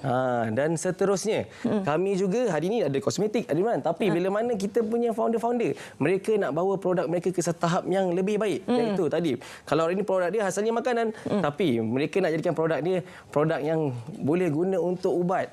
Kan? Ataupun mula krim-krim sapu, tapi boleh jadi untuk ubat pula. Jadi kita bawakan, kita ada pensijilan untuk tadi ubat tradisional yang di bawah didaftarkan di bawah kod MAL. Dan tak lupa juga kan untuk memastikan produk-produk kami ni juga tadi bukan sekadar selamat digunakan, malah hari ni tuntutan agama ianya pasti kena ada halal. Jadi boleh tengok di kaca TV juga kita punya pensijilan merangkumi dan lengkap untuk memastikan founder-founder produk bila buat produk dengan kami memastikan produk anda bukan sekadar produk siap saja, malah lengkap dengan tadi kualiti, keselamatan dan paling penting keyakinan. Kerana di bulan Ramadan hari ini kami pula bertanggungjawab sebagai pengilang untuk pastikan produk yang kami keluarkan kan tadi menepati tadilah pasal orang makan nak jadikan ibadah kan, sapu-sapu produk sakit lutut nak solat tarawih kan. Jadi inilah produk yang kami hasilkan. Sebab itulah bila kita cakap mengenai produk kesihatan ni selalu kata ada NOT bukan NOT yang perlu tengok, MAL tu MAL itu tu yang peringkat penting. tertinggi sekali. Peringkat tertinggi bukan NOT. Tu daftar semua dapat NOT. Sajalah bagi tahu ni. Okey, apa di antara produk yang memang kata laku keras ni yang boleh jadikan founder dapat duit berjuta-juta tadi tu kan? Okay, untuk pengetahuan dekat Malaysia ni kita nampak ramai ibu-ibu yang susah nak hamil. So kekurangan hormon estrogen dan juga progesterone. So untuk ni kami ada produk yang terbaik dengan formulasi yang terbaik kita buat. Dengan bahan mentah, dengan susu berperisa seperti taro, coklat itu, kami boleh keluarkan produk yang terbaik untuk mereka consume untuk every day. Untuk mendapatkan apa yang mereka nak. Untuk ramai yang tak mengandung boleh mengandung. Okey, yang ini kita buat. Yang ada juga yang dapat kembar. Testimoni memang ada untuk ini semua. Okey. Dan juga untuk tak lupa juga untuk penjagaan bayi. Okey, kami juga mengeluarkan produk-produk bayi seperti baby cream, lotion dan sebagainya untuk baby. So untuk ini kita bagi untuk mal suplemen dan boleh mereka boleh pergi kepada mal. Okey, yang ini semua kami buat. Okey, macam sekarang ni mungkin ramai yang mampu untuk mengeluarkan produk sendiri. Tetapi bukan itu sahaja yang penting. Tapi bagaimana cara untuk menjual, macam mana cara untuk memasarkan. Mesti ada satu guideline yang dia perlukan. Macam UMZ Bioline ni sendiri dikatakan membantu juga ya founder-founder ini. Betul. Jadi secara asasnya tadi kita sedar kami sebagai pengilang, kami buat produk, maka produk tu siap, founder yang pastikan produk ni berada di pasaran. Tetapi malah kami tidak meletakkan peras kami di situ saja. Malah kami juga membantu founder-founder untuk memastikan mereka juga boleh menjual produk mereka dengan mudah. Dan kami sediakan tadi beberapa pakej-pakej untuk membantu di asas-asas pemasaran. Jadi founder-founder kat luar kena tahu kan. Jadi benda-benda tu semua kami boleh bantu. Kan? Mungkin dia bukan keseluruhan tapi perkara asas lagi khususnya kepada founder-founder baru ni mereka masih senang cakap tak nampak jalan. Sekurang-kurangnya kalaulah ada 100 step kami dah bantu untuk kan founder-founder kat luar kena tahu kami dah bantu step 10 yang pertama. Kan? Jadi benda-benda ni founder kena tahu. Alright. Jadi dan paling penting tadilah hari ni kami juga bukan menjaga berkaitan tu je. So kita memastikan tadilah kita punya produk ni dapat disupply dengan baik tanpa putus stok kan, dengan hubungan yang baik antara kita punya pembekal, so kita boleh support. Dan paling penting tadilah jangan tunggu lama-lama mungkin nanti Mr. KP boleh kongsi kita promosi. Okey, apa antara promosi hari ini? Untuk sesiapa yang di luar sana tengah lihat tu, founder-founder yang baru nak berproduk dan juga yang sedia dah buat produk, sila hubungi kami buat temu janji. Untuk 20 founder yang terawal, kami akan sediakan website free. Untuk mereka. So boleh buat temu janji dan datang jumpa kita di Ibu Pejabat. Kami juga mempunyai 2 cawangan. Satu di Senawang, satu lagi di Kota Kinabalu, Sabah. So boleh hubungi kami dengan nombor-nombor yang tertera dekat. Cepat appointment Buat appointment terus. Okey, jadi antara kelebihan untuk membuat produk di UMZ Bioline ni bukan sahaja ada sijil-sijil dan juga pengiktirafan yang diberikan, tapi semuanya memang all in semua. Ya, daripada bahan, lepas tu dengan packaging semua pun dah cukup. Lengkap. Yes. Kita bantu semua. Semua memang ada. Yes, Okey, jadi mungkin boleh kongsikan sekali lagi apa di antara produk yang boleh dilakukan di kilang ini? Baik, jadi kalau kita tengok tadi, Mr. KP dah bagi tahu tadi, kita pada produk untuk hamil. So kalau kita tengok tadi, kita banyak juga produk-produk yang dalam bentuk tadi serbuk. Seterusnya dalam tadi lotion. Seterusnya kita ada minuman dalam bentuk tadi sama ada dalam botol ataupun dalam sachet. Dan paling best juga ada ni banyak kita bantu, dan kami hari ni tengah sibuk production dengan produk-produk yang tadi minuman kesihatan, seterusnya produk untuk bayi. Kita banyak buat minyak telon, minyak angin, minyak rambut, kan. Seterusnya krim-krim untuk baby. Pasal hari ni rakyat Malaysia ni kelahiran tak dikawal, jadi kita ramai baby. Jadi produk-produk ni pun tak habis-habis, kan. Terus-menerus. Jadi kami bantu dengan kepakaran kami, dengan kemahiran kami, kita bantu founder kat luar sana yang tengah tengok kami pada hari ini. Ya, jadi kalau produk kosmetik mungkin dah terlalu biasa sangat. Jadi hari ini kita bawakan produk yang luar biasa dan terbukti berkesan. Sekali lagi, apakah produk itu? Produk untuk ibu-ibu yang nak hamil. Okey, nak dapat twins, nak dapat triplets. Ini bukan overclaim kan? Ini bukan overclaim. Testimoni yang customer dapat daripada kami. Sila hubung kami. Dan juga tak tertinggal pada nak penjagaan bayi juga. Jumpa kami. Jadi kepada ibu-ibu di luar sana yang nak dapat twins, nak dapat triplet. Tapi bukan sahaja kepada ibu, tapi kepada founder. Sebab ini memang orang kata masih lagi blue ocean lagi. Masih lagi tak ramai yang mencerubui dalam bidang ini. Okey, bagaimana untuk melakukan ataupun mendapatkan sesi temu janji ini? Okey, jadi untuk temu janji pertama sekali boleh call nombor telefon yang tertera pada skrin TV. Jadi pastikan siapa saya nak kongsi, tapi kalau boleh ambil gambar, boleh screenshot ke apa kan, cepat-cepat. Pasal tadi appointment kita ni terhad kepada 20 orang pertama tadi, macam cakap tadi, kita akan bantu buatkan website secara percuma. So ini package yang kita nak bantu khas untuk tadi siapa yang tengok hari ini. Okey, jadi itu antara promosi hebat untuk anda bakal founder di luar sana ataupun founder yang sedia ada, tapi nak tambah lagi produk yang lain, jangan lupa untuk menghubungi nombor tertera di kaca TV anda. Hari ini ada promosi untuk 20 yang terawal, ada website percuma. Jadi terima kasih banyak-banyak kita ucapkan kepada Tuan Kupu Sami, anak lelaki Maniam Elias Mohandas, Ketua Pegawai Operasi, dan juga Tuan Afnan Fahim bin Makbul, Pengurus Besarnya. Terima kasih. Jadi ini satu peluang terbaik untuk anda. Jangan lupa sekali lagi bersama dengan UMZ Bioline. Hubungi sekarang. Okey, seterusnya kita nak melihat ramalan kaji cuaca bagaimana hari ini. Terus sahaja bersama dengan rakan kita di sana. Silakan Map Malaysia.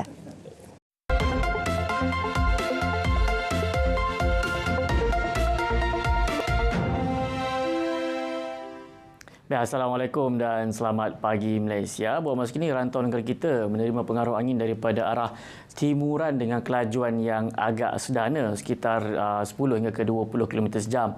Dengan keadaan angin yang kurang signifikan, bahawa masa kini Map Malaysia tidak mengeluarkan sebarang amaran angin kencang serta lembab gelora di mana-mana kawasan perairan di rantau negara kita. Kita akan beralih ke paparan gemar radar bagi melihat keadaan cuaca semasa apa yang berlaku pada ketika ini di semenanjung Malaysia. Hujan yang berlaku pada awal pagi tadi melibatkan pesisir pantai di negeri Perak dan juga Selangor. Hujan pada awal pagi tadi nampaknya telah pun reda sepenuhnya pada ketika ini. Bahawa masa kini tiada hujan yang berlaku di kesemua negeri daripada negeri Perlis sehingga ke negeri Johor. Baik, pada sebelah petang nanti kita menjangkakan keadaan cuaca lembap akan berlaku pada sebelah petang nanti melibatkan di bahagian pedalaman semenanjung Malaysia dan juga di bahagian pantai barat, juga melibatkan negeri Kedah, Perak, Pulau Pinang, di negeri Selangor, Kuala Lumpur, negeri Sembilan Melaka dan juga di bahagian barat di negeri Johor pada sebelah petang nanti. Bagi pantai timur seperti Kelantan, Terengganu dan juga timur negeri Pahang pada sebelah petang nanti kita jangkakan keadaan cuaca mendung. Kebarangkalian untuk berlaku hujan pada petang nanti agak rendah bagi 3 negeri di pantai timur ini. Bagi negeri Sabah, pada ketika ini tiada hujan dalam keadaan cerah. Begitu juga kebanyakan bahagian di negeri Sarawak kecuali 2 bahagian. Pada ketika ini 2 bahagian iaitu di bahagian Bintulu dan juga di bahagian Kapit. Hujan di 1-2 tempat kini sedang berlaku. Kita jangkakan akan beransur reda sedikit masa lagi.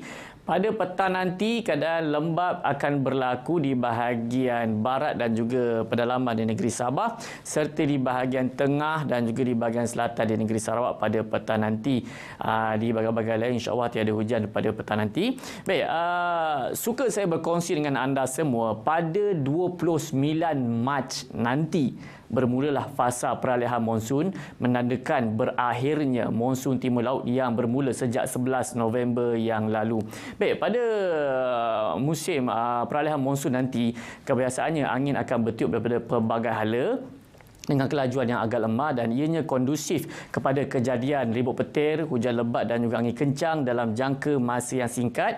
Kebiasaannya berlaku pada waktu petang dan juga awal malam yang melibatkan pedalaman dan juga barat Semenanjung, di bahagian barat negeri Sabah serta di bahagian tengah dan juga selatan di negeri Sarawak. Jadi dalam tempoh ini, dalam masa monsun, peralihan monsun ini, cuaca ini berpotensi untuk menyebabkan banjir kilat, pokok tumbang dan juga kerosakan pada struktur-struktur yang tidak kukuh. Jadi pada anda semua diharapkan sentiasa peka dan juga cakna dengan perkara ini. Baik, dengan bermulanya fasa peralihan monsun nanti, keadaan cuaca kering dan panas yang sedang berlaku di kebanyakan tempat di seluruh negara dijangka akan beransur pulih menjelang ke pertengahan April nanti. Baik, dan bagi anda untuk mendapatkan informasi yang lebih terkini, anda boleh layari laman Sarawak kami di www.met.gov.my ataupun boleh muat turun aplikasi My Cuaca ataupun anda boleh layari Facebook, Instagram, X dan juga YouTube. Sekian saja daripada saya, Wan Hafiz. Assalamualaikum dan salam Malaysia Madani.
Kembali bersama kami dalam Selamat Pagi Malaysia. Penonton, jika anda ada masalah tidur tak lena, tidur tak nyenyak, ini solusinya bersama dengan Herbal Fame. Hari ini saya bersama dengan Rai untuk berkongsi kepada anda tentang tilam herba nombor 1 di Malaysia. Saya nak tambah. Ya. Nombor 1 di dunia. Nombor 1 nombor 1 di dunia. Assalamualaikum. Selamat pagi. Sihat Irfan? Hai, sihat, anda setiap pagi kalau saya jumpa, kalau tak di studio, di kaca TV, anda memang sentiasa nampak ceria. Alhamdulillah. Ni tidur sure cukup ni. Cukup.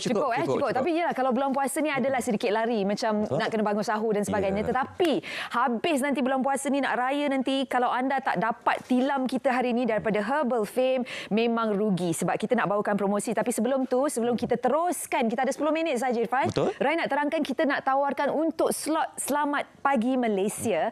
Kami berikan anda 15 set. 15 set dengan harga ini. Okey, yang pertama kita ada dua jenis.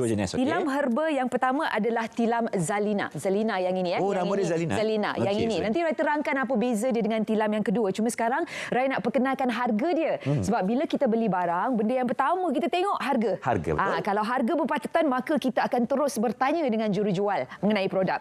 Okey, Zalina harga asal di pasaran 3,899. Mahal. Hari ini mahal. Dia bukan apa, mahal sebab ada sebab. Betul. Kualiti lah, kualiti. Yeah. Yes. So hari ini untuk Selamat Pagi Malaysia, 10 minit sahaja kita ada. Kita tawarkan dengan harga 1399. Itu dah peringatan dah banyak tu, 2,000 lebih. Yeah. Lepas tu kita ada tilam yang kedua, itu tilam tilam herba fiber. Okey, yang ini harga dia lebih sedikit kerana apa? Kerana dia digunakan serat di dalam. Dia lebih mampat, lebih padat, terutamanya kalau warga emas lah. Warga emas kadang-kadang kalau kita tengok dah meningkat usia, mereka lebih nakkan lebih sokongan. Okey, yang ini harga asal RM5,000. Untuk Selamat Pagi Malaysia kami berikan dengan harga mampu milik RM1,799. Itu pun dah jimat. Sebab kalau kita tengok jenama Herbal Fame ni, mereka hari tu Rai dah cakap dengan Irfan, mereka dah wujud 28 tahun, lebih senior dari anda, lebih senior daripada Irfan, dan mereka merupakan pengeksport tilam herba di seluruh negara. Dunia. Sebenarnya boleh dapatkan di Eropah, dan biasalah kalau produk ni dah eksport, harga pun harga eksport lah, dek. Mana boleh dapat harga seperti yang kita tawarkan hari ini. Jadi kalau anda nak dapatkan, taliannya 019-4144-288. Okey, ini talian dia kalau dah nak ingin nak tanya minat, nak tanya maklumat, anda boleh hubungi talian yang kami kongsikan. Dan untuk Selamat Pagi Malaysia juga kami berikan inilah dia. Hadiah bonus. Hilang. Hadiah bonus. Okey, anda diberikan satu multi cooker. Multi cooker yang berjenama secara percuma. Kalau nak dapat kat luar, harga dia boleh mencecah sampai RM300. So dapatkan sekarang 15 tilam aja kita ada, 15 multi cooker je yang kita ada. Jadi jangan lupa untuk rebut sekarang peluang yang ada. Tapi kan Rai, Ifah nak tanya juga apa keistimewaan tilam kita. Kalau kita tengok, boleh saya duduk tak? Boleh, saya akan geram tengok gebu je dia kan. Kalau anda tengok, bukan sahaja kita berikan anda satu tilam yang didatangkan dengan 2 lapisan. 2 layers. 2 lapisan.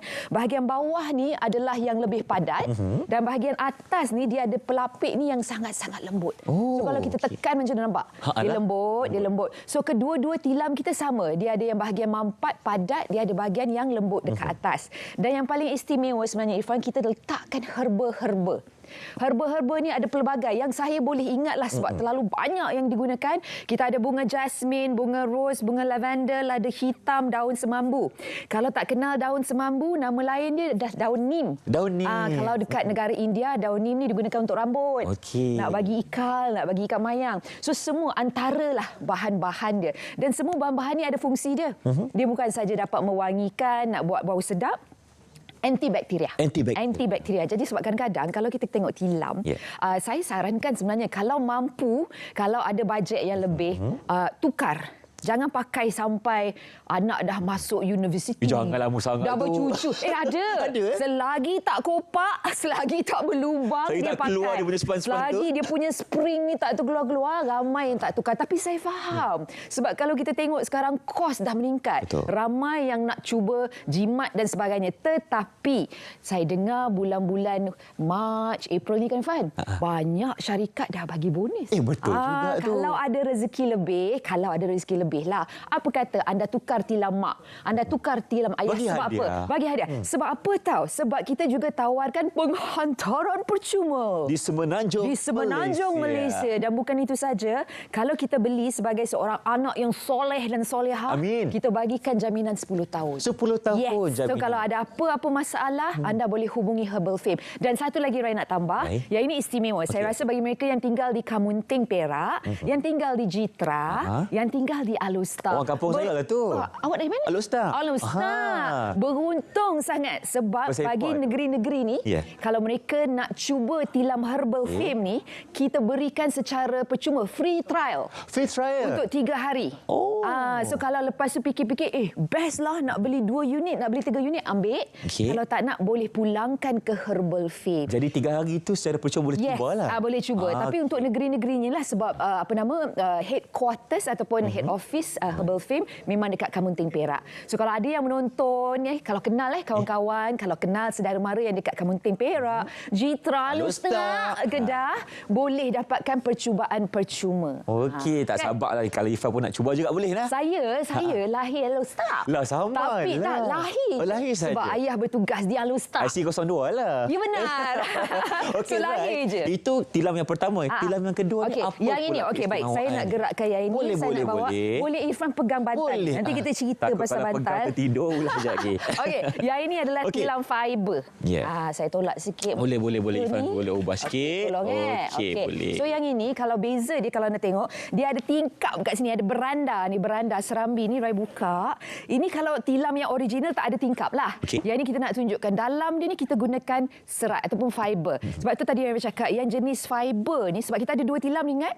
Kita ada yang Zalina, kita juga ada yang tilam fiber herba. Yang ini memang sebab tu Rai cakap sesuai kalau untuk warga emas, sebab dia lebih padat. Dia lebih orang cakap menyokong. Sebab sebenarnya ramai di antara kita yang ini Rai baru belajar, sebab baru-baru ni pun saya menghadapi masalah yang sama. Tulang belakang kita ni sebenarnya adalah orang cakap apa pokok badan kita. Kan dia belakang ni. So kalau kita tak jaga, itulah punca sakit lutut.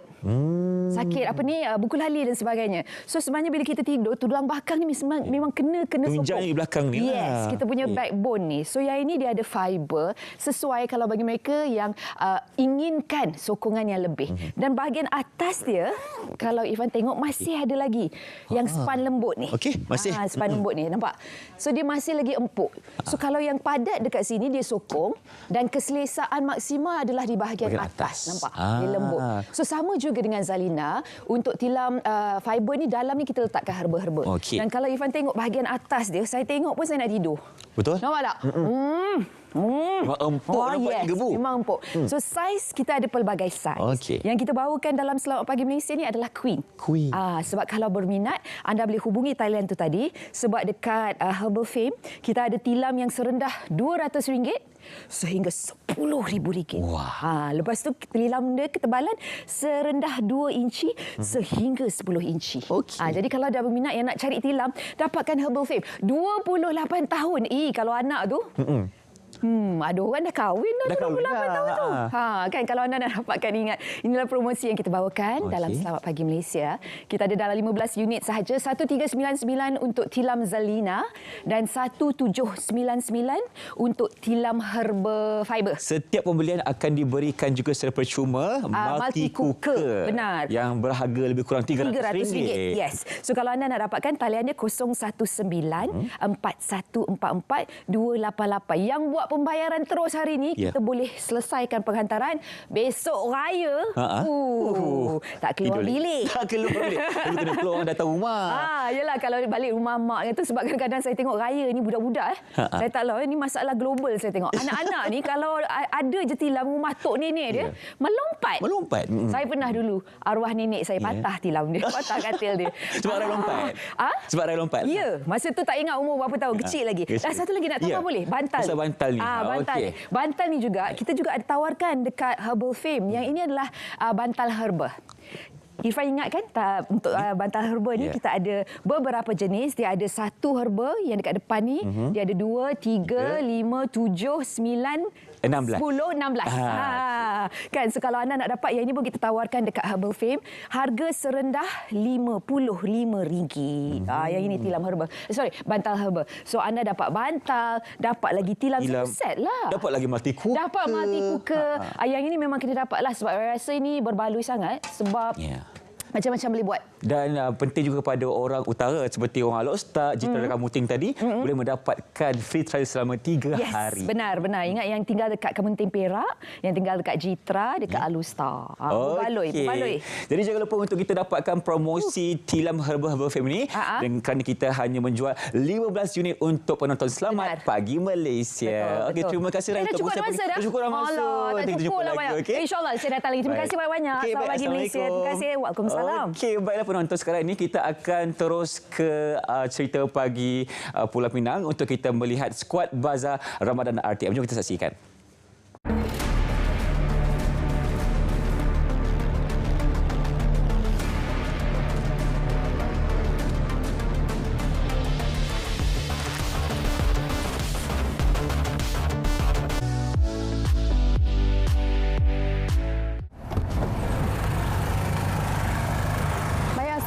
Bersama saya Zatullah Muhammad Noor dalam skuad Bazar SPM, dan hari ini kita berada di Bazar Ramadan Masjid Bandar Pedah untuk kita tengok apa yang menariknya kat sini.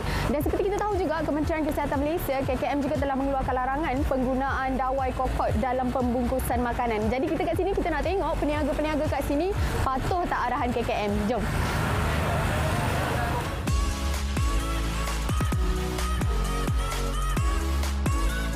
Okey, baik. Sambil-sambil saya nak cari makanan, nak cari juadah untuk berbuka ni, jom kita cari juga peniaga yang kita boleh tanya berkenaan pembungkusan mereka punya produk makanan ataupun jualan mereka tanpa menggunakan dawai kokot. Ni kita jumpa seorang ni. Assalamualaikum, Kak. Salam.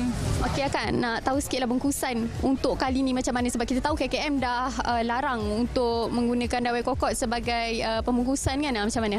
Okey, untuk tahun ni Bazar Ramadan kau suruhlah sahabat-sahabat yang letak kuih ni suruh depa ikat dengan getah. Tak boleh guna stapler, cakap dah KKN dah beritahu kan. Tak boleh guna stapler, jadi depa pun guna ni lah, getah lah. Kita dah dapat arahan daripada KKM. Ya, saya rasa semua mematuhilah. Lepas tu adik, andai kata adik pergi dekat satu-satu gerai tu, lepas tu gerai tu ada peniaga tu jual bungkusan menggunakan dawai kokot, apa tindakan adik? First, saya memang takkan belilah sebab benda tu melibatkan kesihatan dan keselamatan kan. Kita makan apa semua. Yang kedua, saya akan buat laporan ke Jabatan Kesihatan Negeri. Lepas tu saya tengok adalah dia lekat QR untuk buat aduan dan setiap bazar Ramadan yang saya pergi. So benda tu jadi senanglah, memudahkannya. Scan dan terus boleh buat aduan. Terima kasih, Dek. Teruskan membeli, Dek. Okey, baik. Tu baru betul pengguna bijak. Buat aduan mudah. Macam adik tadi katalah, senang je. Pada masa sama juga, pihak Jabatan Kesihatan Negeri Pulau Pinang sentiasa membuat pemantauan bagi memastikan peniaga mematuhi setiap peraturan yang telah ditetapkan. Itu macam kita tahulah sekarang ni isu yang kita kata agak popular berkenaan dengan penggunaan dawai kokot dalam pembungkusan makanan. Jadi di sini Puan, macam mana? Masih ada lagi ke peniaga yang menggunakan alat tersebut dalam pembungkusan makanan mereka? Untuk makluman semua, sebenarnya KKM melarang apa-apa jua bahan berbahaya yang digunakan dalam pembungkusan makanan kerana khuatir boleh memudaratkan orang awam yang membeli makanan tersebut. Buat sebelum ni memang ada jugalah peniaga yang masih menggunakan dawai kokot dalam pembungkusan makanan mereka. Namun rata-rata peniaga dilihat semakin cakna tentang isu larangan penggunaan dawai kokot. Kita boleh lihat tahun ni kebanyakan peniaga boleh menggunakan kaedah alternatif yang lebih selamat untuk membungkus makanan. Jadi Puan, mungkin Puan boleh kongsi juga apa tindakan ataupun hukuman yang akan dikenakan kepada peniaga yang kita kata gagal untuk mematuhi larangan tersebut? Di bawah peraturan 37 dalam kurungan 2 peraturan-peraturan makanan 1985 menyatakan apa-apa yang menggunakan bahan-bahan asing ataupun beracun, berbahaya atau merosakkan yang terkandung pada mana-mana makanan hingga boleh mendedahkan makanan yang hendak dijual kepada risiko pencemaran oleh bahan-bahan tersebut boleh dikenakan tindakan penguasaan lah.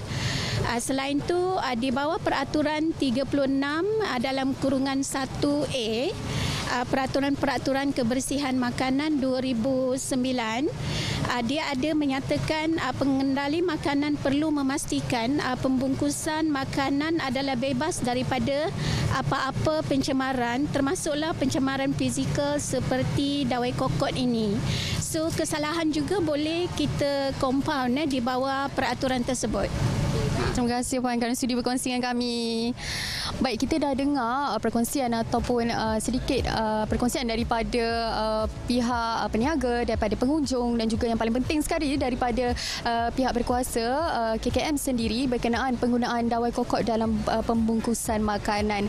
Jadi saya harap perkongsian ini dapat memberi manfaat kepada anda semua. Jadi insyaAllah selepas ini skuad Bazar SPM akan bergerak ke lokasi-lokasi lain dan mungkin juga bergerak ke lokasi bazar sekitar anda. Baik, saya kira itu dahulu. Bye-bye.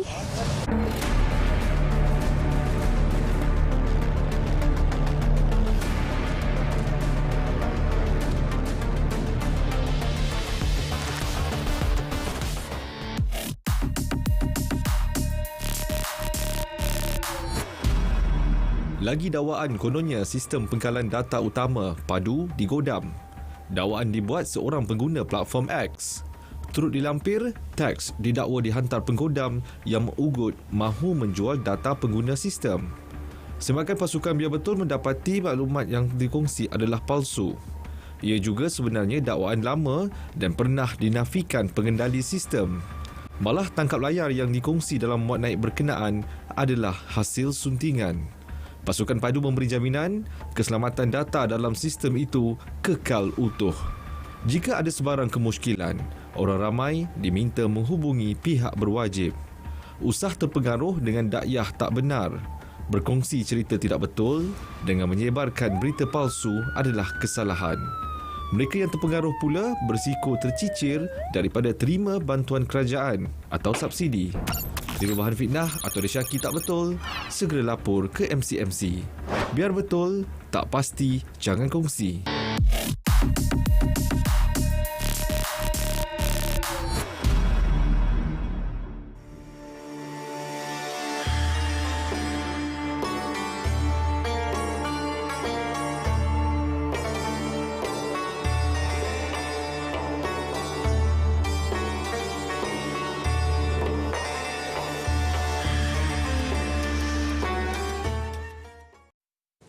Wah, bersempena dengan Ramadan ni dan juga Syawal yang bakal menjema tak lama lagi, Malabar Gold and Diamond. Ada promosi hebat, juga ada koleksi yang cantik-cantik ni. Rambang pula mata. Hari tu dah beli yang ini, tak cukup. Tapi untuk mengetahui lebih lanjut lagi apa di antara koleksi yang terbaru dikeluarkan oleh Malabar Gold and Diamond, hari ini saya bersama dengan Pengurus Pembangunan Perniagaan Puan Yashida binti Yashaya. Assalamualaikum. Waalaikumsalam, Syafiqah. Hari ini saya rasa begitu berharga sekali dengan menggayakan koleksi daripada Malabar ini. Mungkin boleh kongsikan apa yang istimewa bersempena dengan Hari Raya tak lama lagi. Okey. So istimewa promosi Hari Raya kali ini kita menyambutnya di 9 bilik pameran kita di seluruh Malaysia daripada 12 hari bulan Mac hari itu sehingga 11 April di 9 cawangan Malabar Gold and Diamonds di Ampang Point Shopping Mall, di Seremban Maidin Mall, di Subang Maidin Mall, di Seremban Town, di Ipoh, di Klang dan di Pulau Pinang. Okey. Saya difahamkan juga Malabar Gold and Diamond ni koleksi-koleksinya datang daripada 13 buah negara. Yang saya gayakan sekarang ini Oman. Malam ni bola kita nak menentang Oman ni, apakah petandanya itu? Mungkin boleh ceritakan mengenai koleksi-koleksi. Okey. So untuk koleksi Hari Raya kita ada 5 koleksi yang berbeza ya. Untuk emas kita ada koleksi Nur Collection. Nur Collection ni adalah koleksi yang diinspirasi daripada Timur Tengah. Orang wanita-wanita Mesir suka memakai dia. Okey, yang mana satu ni? Yang ni, kita tengok design dia sangat unik. Kalau kan dia macam bentuk kan? Jom ni. Mungkin boleh zoom sikit. Tengok. Dia bukan bulat ya sini, dia ada design dia. Dia sangat ringan, it's lightweight. So harga dia tak begitu mahal, dalam 3,000 saja. Wow. Okay, and then kita ada koleksi daripada Elan. Elan adalah koleksi yang lebih extravagant lah kira, sebab untuk Hari Raya ni naklah yang a bit different kan, extravaganza kan. So kalau you tengok ni, di antara koleksi Elan ni, dia adalah kombinasi emas putih dan emas kuning dan dia sangat halus. Ya, betul. Oh, cantiknya yang ini. Okey, ini kalau pakai baju kosong polos, pakai yang ni pula terus naik seri. Lepas tu yang Syafiqah pakai adalah koleksi daripada Farah ya.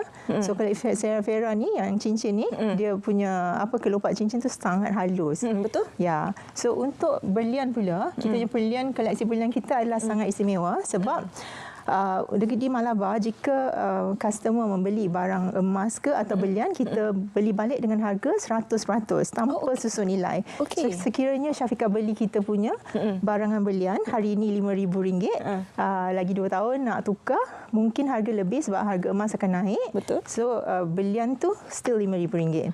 So kita punya berlian ni, setiap berlian tu ada certificate. So this is how the certificate looks like. So this one boleh tunjuk sikit, and then this is for this. Okay, Dan dalam sertifikat ni adalah cerita dia punya diamonds berapa, emas berapa. So pelanggan lebih confident lah nak beli kan. Betul. Ya. Okey, boleh tak kita tengok sedikit koleksi di hujung sana? Ini koleksi apa pula ini, Puan? Ni ada koleksi mine. M-I-N-E ya. Mine collection for diamonds. Kita ada mines dan solitaire. Solitaire tu sebutir brilian lah, macam yang ni adalah mine juga. Sorry, this is solitaire. And then this one is the mines collection. So design dia are exclusive. Ada satu piece ke dua piece sahaja. But if you want, we can order. Kita suka perkataan eksklusif tu. Yes. So taklah ramai orang memakai benda yang sama kan. Betul. Jadi apa jaminan yang diberikan sebenarnya Malabar Gold and Diamond kepada para pembeli dan juga para pelanggan nanti? Okey, kita ada Malabar Promise, which is jaminan Malabar. Nombor satu ialah 100% tukaran balik emas daripada Malabar ataupun berlian. 100% kita ambil, kita tak ada susut nilai. Nombor dua ialah pembaikan semula sepanjang hayat. Ya, dan kalau sekiranya Syafiqah beli barang and lepas tu you nak tunai. So kita beli balik dengan potongan 5% sahaja. So sekiranya harga emas hari ini RM329 segram. So bila you nak tunai, kita akan bayar you RM313 segram, which is minus 5%. Yeah, which is really good. Betul. So sepanjang kempen Hari Raya ni, apa yang kita tawarkan ialah pelanggan boleh menukar balik barang emas lama secara 100% tanpa susut nilai, tapi dia beli diamonds.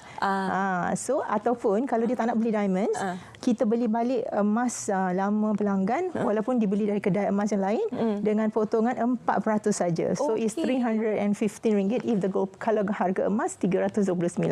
So itu adalah sangat menguntungkanlah kepada pelanggan. Okey, tapi ramai yang tak nak beli diamonds ni sebab katanya tak menguntungkan. Rugi pula tu. Macam mana pula kalau dengan Malabar? Okey, di Malabar macam saya cakap tadi, kita punya promise ya. Setiap barangan berlian kita beli balik dengan harga 100%. So tak perlu risau. Tak ada susut nilainya. Yes, tak ada susut nilai. 100%. And then every piece of diamond ada certificate. Okay, and then kita punya diamonds tu, dia punya berlian tu daripada G color dan kejernihan dia VS.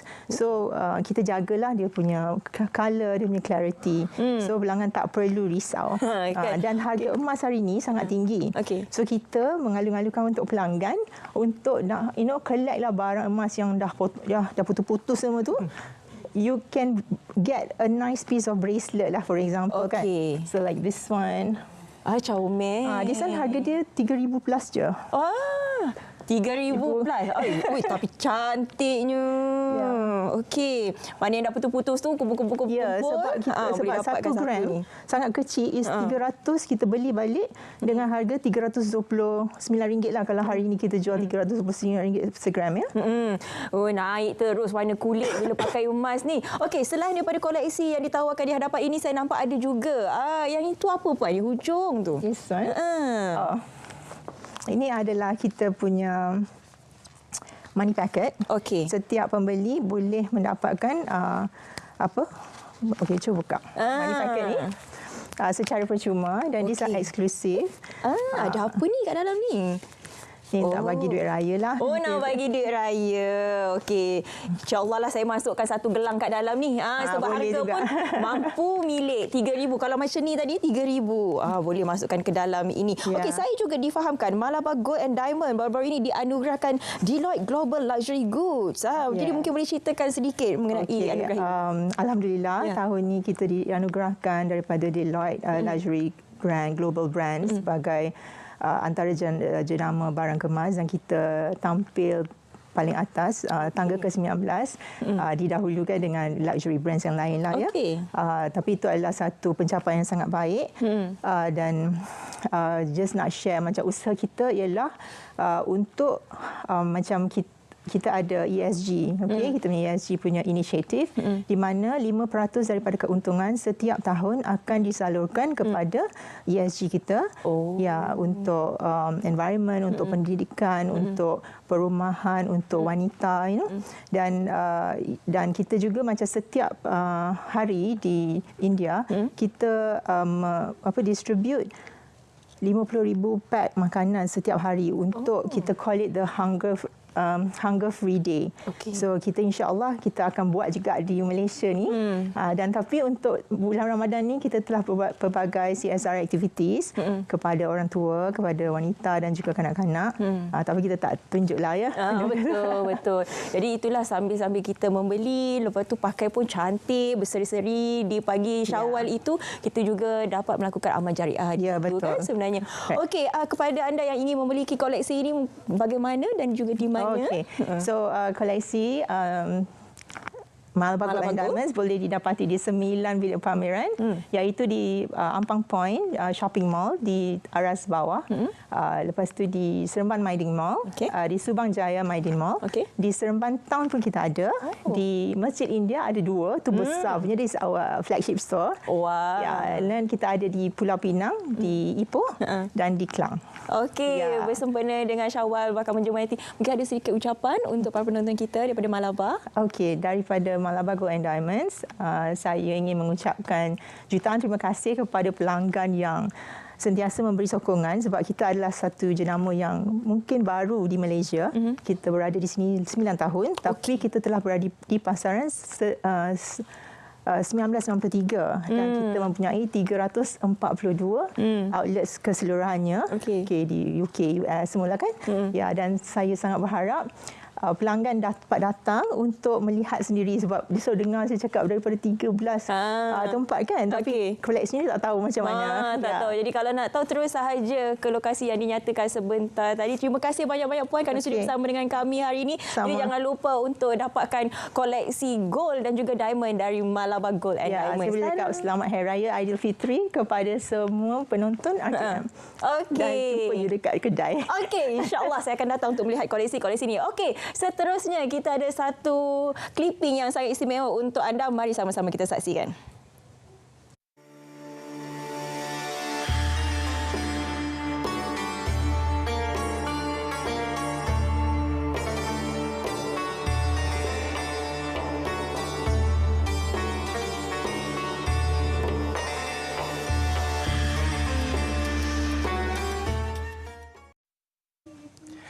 Baik, terima kasih Ika untuk perkongsian Malabar Gold and Diamonds. Seterusnya, kita akan terus ke cerita bagi Kelantan untuk perkongsian pantau tahap keselamatan makanan di Bazar Ramadan Kelantan bersama rakan kita Nur Alia Ramli yang telah pun bersedia. Silakan Nur Alia.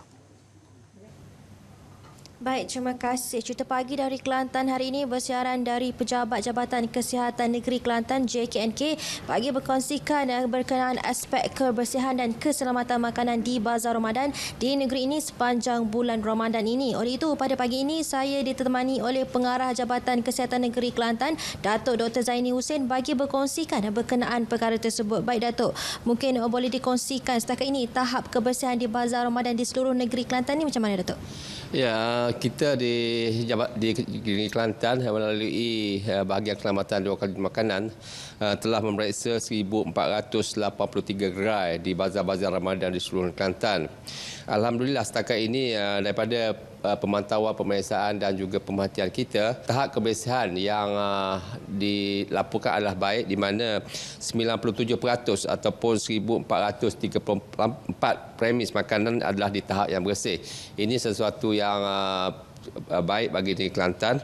Jadi tentu sekali kita mengharapkan jugalah dengan peningkatan peratusan yang tinggi ini, kita mengharapkan supaya tidak berlaku apa-apa wabak yang berkaitan dengan makanan dan juga air di negeri Kelantan, insya-Allah di bazar-bazar Ramadan di Kelantan.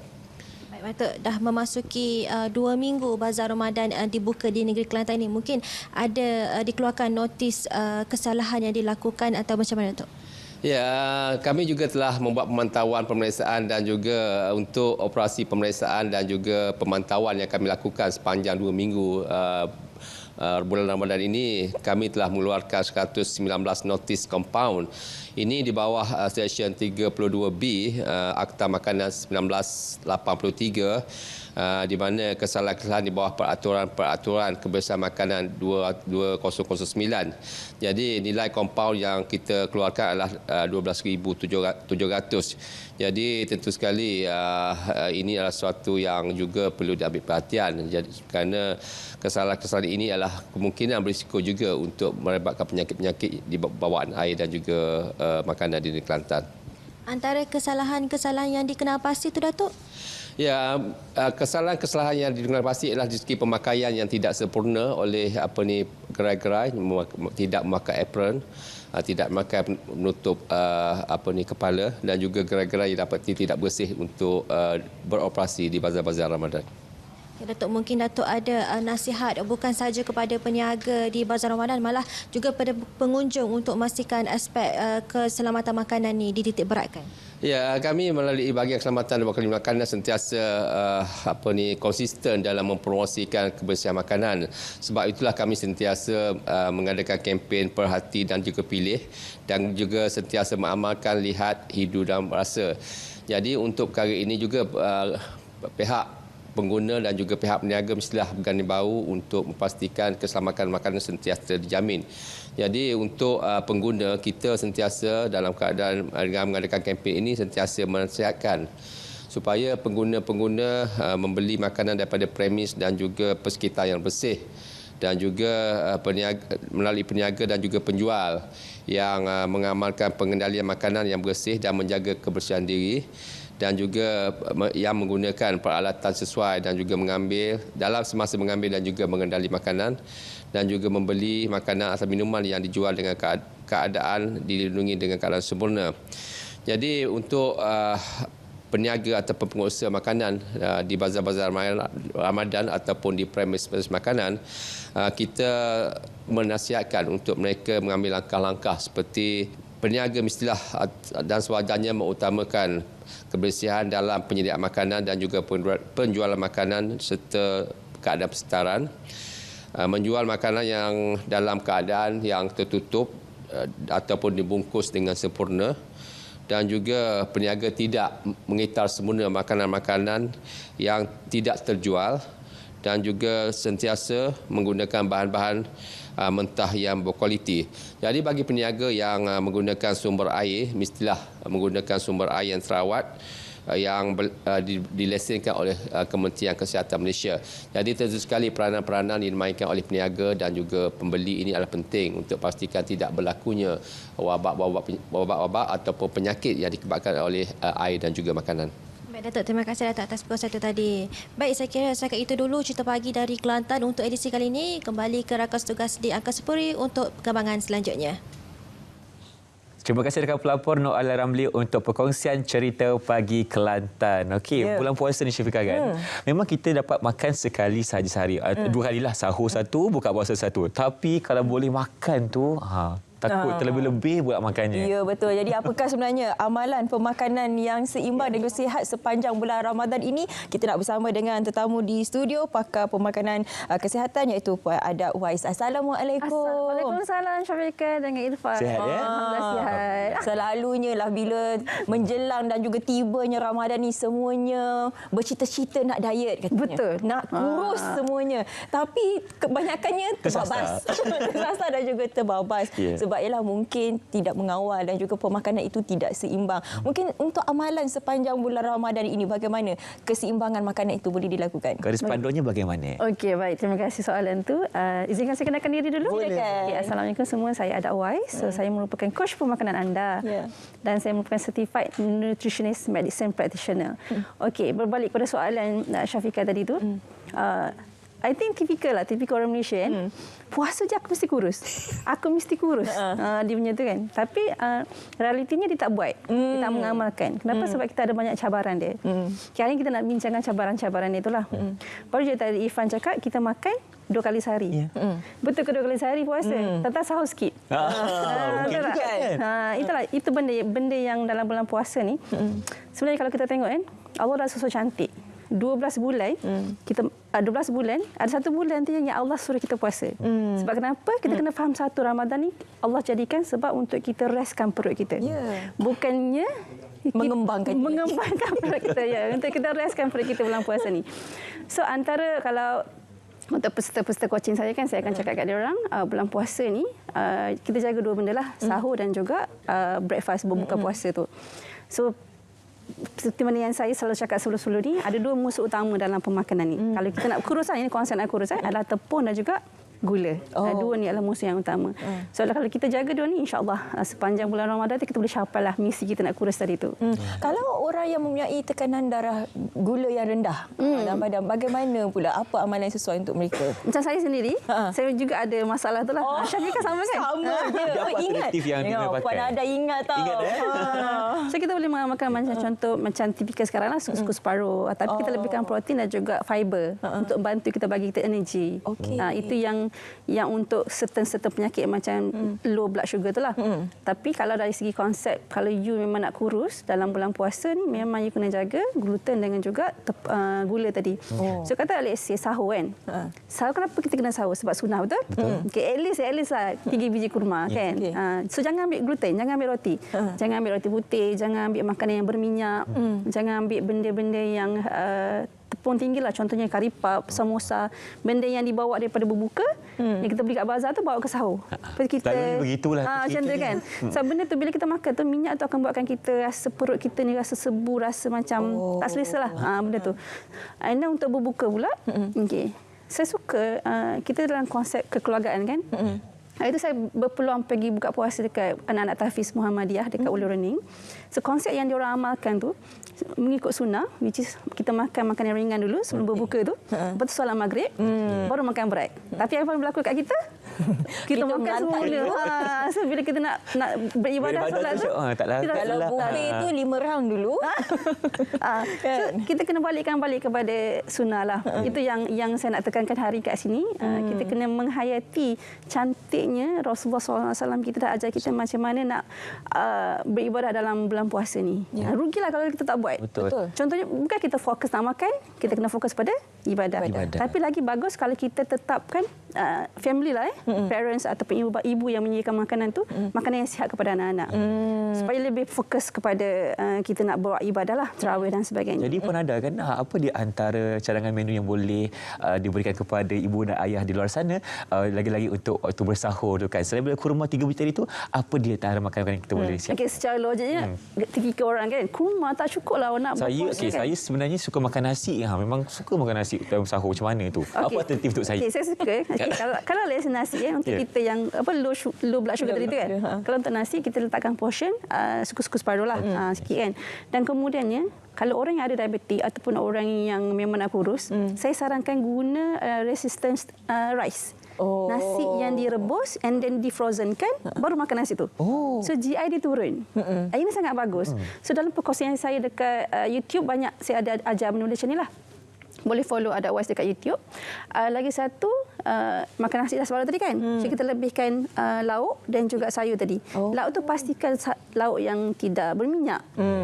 Yang tu penting untuk sahur. Dan pada masa yang sama, kita boleh juga makan, contohnya kalau sekarang ni, saya tak tahu lah you guys berdua biasa makan atau tak, dia adalah chia seed pudding. Chia seed tu sendiri sangat very good fiber. Dia sangat tinggi fiber, so dia boleh mengenyangkan perut dalam tempoh masa yang panjang. So tak ada alasan lagi lah, saya tak tahan lah. Chia seed tu dia kekembang tau. Dalam badan tu. Okey, sepanjang bulan Ramadan ni dengan cuaca yang begitu panas sekarang ni. Jadi bagaimana untuk kita kekal hydrate itu sepanjang kita berpuasa? Okey, itu untuk sahur tadi kan. Kita dah makan dah, okey dah faham dah apa benda kita kena makan sahur. So untuk sebab kita tak makan, so pengambilan air tu kenalah mencukupi pada bersahur tu lah. Bukan pada sahur sebenarnya, daripada kita berbuka tu. Kita dah kena ambil dah. So untuk sepanjang siang tu, mungkin kita tak perlulah nak dedahkan diri dengan aktiviti luar. Tapi kalau dah itu dah kerja, you have to lah kan. Tapi, kat sini cakap tadi, kita cerita pasal exercise tadi kan. Taklah beri nak pergi buat exercise di siang hari tu pula kan. Begitulah. Itulah antara benda yang kita kena ambil kira lah sekarang ni. Elakkan. Ataupun mungkin boleh kurangkan pengambilan garam. Sebab garam tadi untuk tubuh badan supaya tak dehydrate sangat.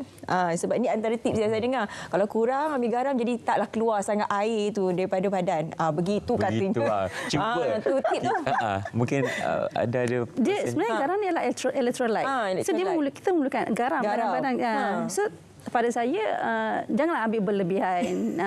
Sebab itu kita perlukan garam tu dalam badan kita. Kena ambil skill. Okey. Jadi bulan-bulan puasa ni kan memang kita akan sentiasa ke bazar Ramadan kan. Jadi untuk kita melakukan pilihan yang bijak itu bagaimana apabila setibanya kita ke bazar Ramadan? Okey, dia sebenarnya bazar dengan puasa berbeza tiada, betul? Betul, berbeza tiada. Kalau saya sendiri saya strictkan diri saya untuk pergi ke bazar. Tapi kalau saya cakap macam ni ramai yang marah lah, especially peniaga-peniaga kan. Jadi kalau kita untuk jaga kesihatan ni pergi bazar, bukan yang kata tak boleh, boleh. Tapi selalunya kalau kita pergi ni, bukan kita yang membeli. Nafsu kita yang membeli. Setuju tak? Betul. Sebab kita dalam keadaan lapar, so kita pergi tu, kita nak everything. Semua dia nak sikit, ni rasa ni dah boleh sikit. Tapi dia balik rumah, selambut atas meja kan. Tak makan semua pun. So apa yang saya boleh cuba sampaikan untuk orang yang tak boleh, tak ada choice, dia kena pergi lah bazar Ramadan kan. So, hadkan duit dalam dompet. Oh, okey. Itu je. Dan kalau boleh handphone tak payah bawa. Sebab sekarang ada QR. Tengok tak ada QR tu. Hadkan duit dalam dompet. Okey. So at least set kan. Hari ni RM20 je. Okey. Ada rancangan tu kan. Dia kata RM10 boleh beli apa di bazar. Boleh kan? Itu adalah tips untuk kita kontrol diri daripada membeli. Okey. Makanan yang kita boleh beli adalah macam Irfan kita cakap tadi, better jangan ambil roti. Contohnya macam roti John, tersebut pula kan. So better ambil nasi. Sebab dia boleh mengenyangkan. Macam itulah. Ada tak tips untuk ibu bapa? Sebab ialah untuk bersahur ni nak buka mata pun susah, apatah lagi untuk anak-anak kan. Sebab tapi kita nak memastikan mereka mendapat makanan yang seimbang. Betul. Jadi tips untuk ibu bapa ini? Okey, betul lah tu. Sebab saya pun seorang mak kan. So apa yang saya cuba buat adalah kita prepare barang untuk awal. Okey. Macam tu saya dah buat siap-siap masak banyak and then saya frozen kan. Bila saya bangun tu, sebab kita fikirkan kita kerja lagi kan. Nak bangun pukul 4 nak masak tu. Betul. So kita reheat je mana yang kita boleh buat. Macam tu, itu salah satu benda. Yang kedua, kita masak benda yang simple buat. Sahur kita tak makan benda yang berat-berat kan. Kita masak sesimpel yang boleh. Itulah yang paling penting, you know how to prep awal. Prep untuk ibu lah. Sesimpel as chia seed pudding. Baik. Tapi saya ingatkan please jangan bagi anak-anak sahur cereal. Cereal. Sebab dia sangat manis. Dia ada gluten yang sangat tinggi dan tambah pula dengan susu. So yang buatkan kita akan spike insulin tadi tu. So dia akan buatkan anak-anak kita jadi lemah dan letihlah sepanjang berpuasa tu. Kalau ada orang yang selalu makan kurma dengan susu pula, itu bagaimana? Kurma itu memang kurma itu fiber yang sangat baik. So tak ada masalah. Bila tambah dengan susu pula? Itu yang akan jadi masalah dia. Okay. So better pilih macam contoh aiswam ke. Itu yang sangat baguslah. Kalau yang tengah trending satu kurma dengan apa? Butter. Dengan butter. Pada saya pure butter is okay. Pure butter. Jangan margarin. Jangan margarin. Jangan margarin. Itu minyak. Sebab dia kan kalau kat kedai kan tulis butter cup. Orang ingat tu butter. Sebenarnya bukannya itu adalah margarin. Betul. Pure butter is good. Sebab dia lemak yang baik. Okey. Tapi janganlah makan sampai 10 biji. kita ambil ganjil lah. 1, 3. Cukuplah. Cukuplah. Janganlah sampai 7. Kan? Cukuplah tu. Okey. Pak Adam mungkin ada sedikit nasihat dan juga tips kepada mereka untuk mengamalkan pemakanan sihat sepanjang bulan Ramadan ini? Okey. Untuk Ramadan kali ini sangat berbeza. Kita hari ini pakai pakaian macam ni kan? Kenapa? Kerana kita kena nak pesan dekat warga negara Malaysia di luar sana, kita puasa tahun ni sangat berbeza sebab ada saudara kita yang 170 hari dia tak sahur dan tidak berbuka. So kena ambil benda ni sebagai pengajaran dan kalau boleh tahun ni kita masak based on kemampuan kita, keperluan kita saja. Sebab kenapa ingatkan saudara kita yang tak makan lagi tu. So dan lagi satu, kenapa kita kena sihat? Sebab ini adalah jihad. Sihat kerana ianya jihad. Terima kasih diucapkan kepada Puan Ada Uwais, pakar pemakanan kita. Terima kasih banyak-banyak. Okey, betul lah tu seperti yang dikatakan oleh Puan Ada, kerana kita perlu bersederhana dalam berpuasa ini. Ya, betul. Jadi hari ini ada banyak perkongsian yang menarik untuk anda. Tadi kita ada bercerita mengenai keluarga nuklear. Extended family. Dan juga bagaimana sebenarnya hari ini. Jangan lupa di Stadium Nasional Bukit Jalil dan juga akan disiarkan secara langsung di RTM, pastinya di RTM Sukan dan juga TV OK, perlawanan di antara Harimau Malaya menentang Oman 10 malam ini. Kita doakan agar Harimau Malaya mendapat kemenangan, insya-Allah kita doakan. Terima kasih kepada penonton yang menyaksikan kami di Selamat Malaysia bermula jam 8 hingga 10 pagi tadi. Saya Irfan Syamil Nasution dan saya Syafiqah Ishak. Sehingga kita berjumpa lagi. Salam Malaysia Madani. Assalamualaikum. Selamat puasa. Simpul tiap urat, tiada lagi dan juga aktif.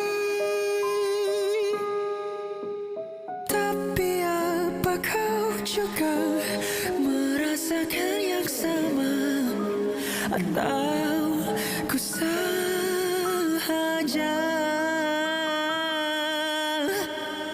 Bujukkanlah hatimu, lihatku di depan mata, jangan kau biarkan ku berdirian sendiri. Dengarkanlah diriku, berikan jawaban agar ku tahu bahwa kau senada bersama. Seakan tersekat simpul